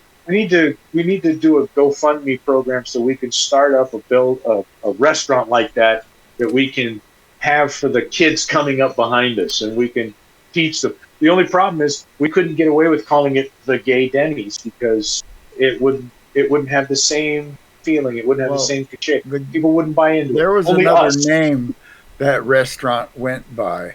Mm. A lot of us referred to it as Jenny's and not Denny's. No. And so if you said, let's go to Jenny's, everybody in my circle would know you were talking about the Gay Denny's. 7th Street. We were going to that Camelback. Denny's. Yeah, That I was used to the live one. right next to it. That was the place where you could meet up with everybody. So you could meet up with what would not, I guess they were kind of goths then, but the punks could be in there, and you could get the vampire kids and the tabletop gamers and the SCA folks, and we could all come in there, and that was neutral ground, and you could have a good time, and you could see the people that you knew, and you wouldn't necessarily hang out with them outside of this beautiful neutral territory. No. But in the neutral territory, you waved and said hello and said, "Hey, how's it going? Hey, what's going on?" There's a distinct difference between natural diversity and forced diversity. And natural Yes. diversity is what you're talking about as opposed to Yes, and that's forced what I like diversity. about science fiction conventions. And cons, I tell my kid, Ren I Fair, tell my Denny's. I tell people that the modern conventions like Phoenix Fan Fusion are not like the conventions that we went to when we were young, like because it was all about mostly the fans, and the guests there would be a science fiction author or a cover artist that if you weren't in the fandom, you weren't going to know who these people were. Yeah. You never had the major people. There are still a few conventions like that here. One of them is Sabaton Con, which is yes. It's an anime and celebration of Japanese culture con, but what it really is an anime cosplay con, because I never saw so much cosplay in one place. I actually did a couple of panels about streaming at the con one year as a guest. I used to love our cons and going to LA before Comic Con and everything went wild and it all blew up. Going to Fangoria conventions and going to the convention, the science fiction conventions here, because you would get you would get some of the name folks that would show up, but as often as not, they showed up because they wanted to be there because they wanted to meet this author. They were looking to this they would show up just off the cuff. You would run into people. And you didn't pay to get a signature at any of those events. And no, if you came on the opening day, or if you showed up on a Thursday, you got the opportunity to meet these people in their civvies, and they were sitting there, and you could talk with them. And as long as you didn't go full fanboy, then you could have a good time. I got to meet Cassandra Pearson, one of the nicest people I ever met. I was at a Fangoria convention. She comes walking in. She had checked in. We were sitting with some other folks, Reggie Bannister and some other folks, just sitting in the bar. And she comes over and everybody's like, "Oh, hey, how you doing?" And they're all talking and they're introducing us to these people. They never know us from Adam, but they, it's like, "Oh, hey, nice to see you." Getting to go to Carl's Jr. with Screaming Mad George. Because you're going to sit in the back and have a hamburger and meet him on the street as you're walking from the hotel to the Carl's Jr. And he's like, "Oh, you guys going to get something? Yeah, hey, cool. Let's go sit over here. Sounds good." And you're not talking about movies or this book you wrote or that comic book that you were a part of. You're talking about, "Oh yeah, so what do you like to do on the weekends?" "Oh yeah, hey, I heard you had a '67 Camaro." "Oh yeah, it's a lot of fun." Just having a banter. You can't do that anymore. You have to pay $50 to stand in line to get a signature. Or more. Well, gentlemen, it is pumpkin hour for me. I need to get the hints. I have to be up at 4 for work. I understand, my brother. Give your wife my best. It's been a while since I've seen the both of you in person, but it's great to get the opportunity to converse in this. All right. Well, I think we already lose Bill? I think you may have stepped away to discipline a cat. All right. Well, tell him I said bye, and I will talk to you guys soon. Sounds good, sir. Take care. Be well. Mm-hmm. For those of you who may still, as we would often say, or would like to always share with you, we ask that you like, subscribe, share this with your friends, take the opportunity to just enjoy life. Hopefully you'll pull some nuggets out of this. Hopefully you have some fun. Hopefully you're going to have as I have said many times before, it is my hope that you will be good. If you be good, get caught. Take well, be well, have a wonderful day.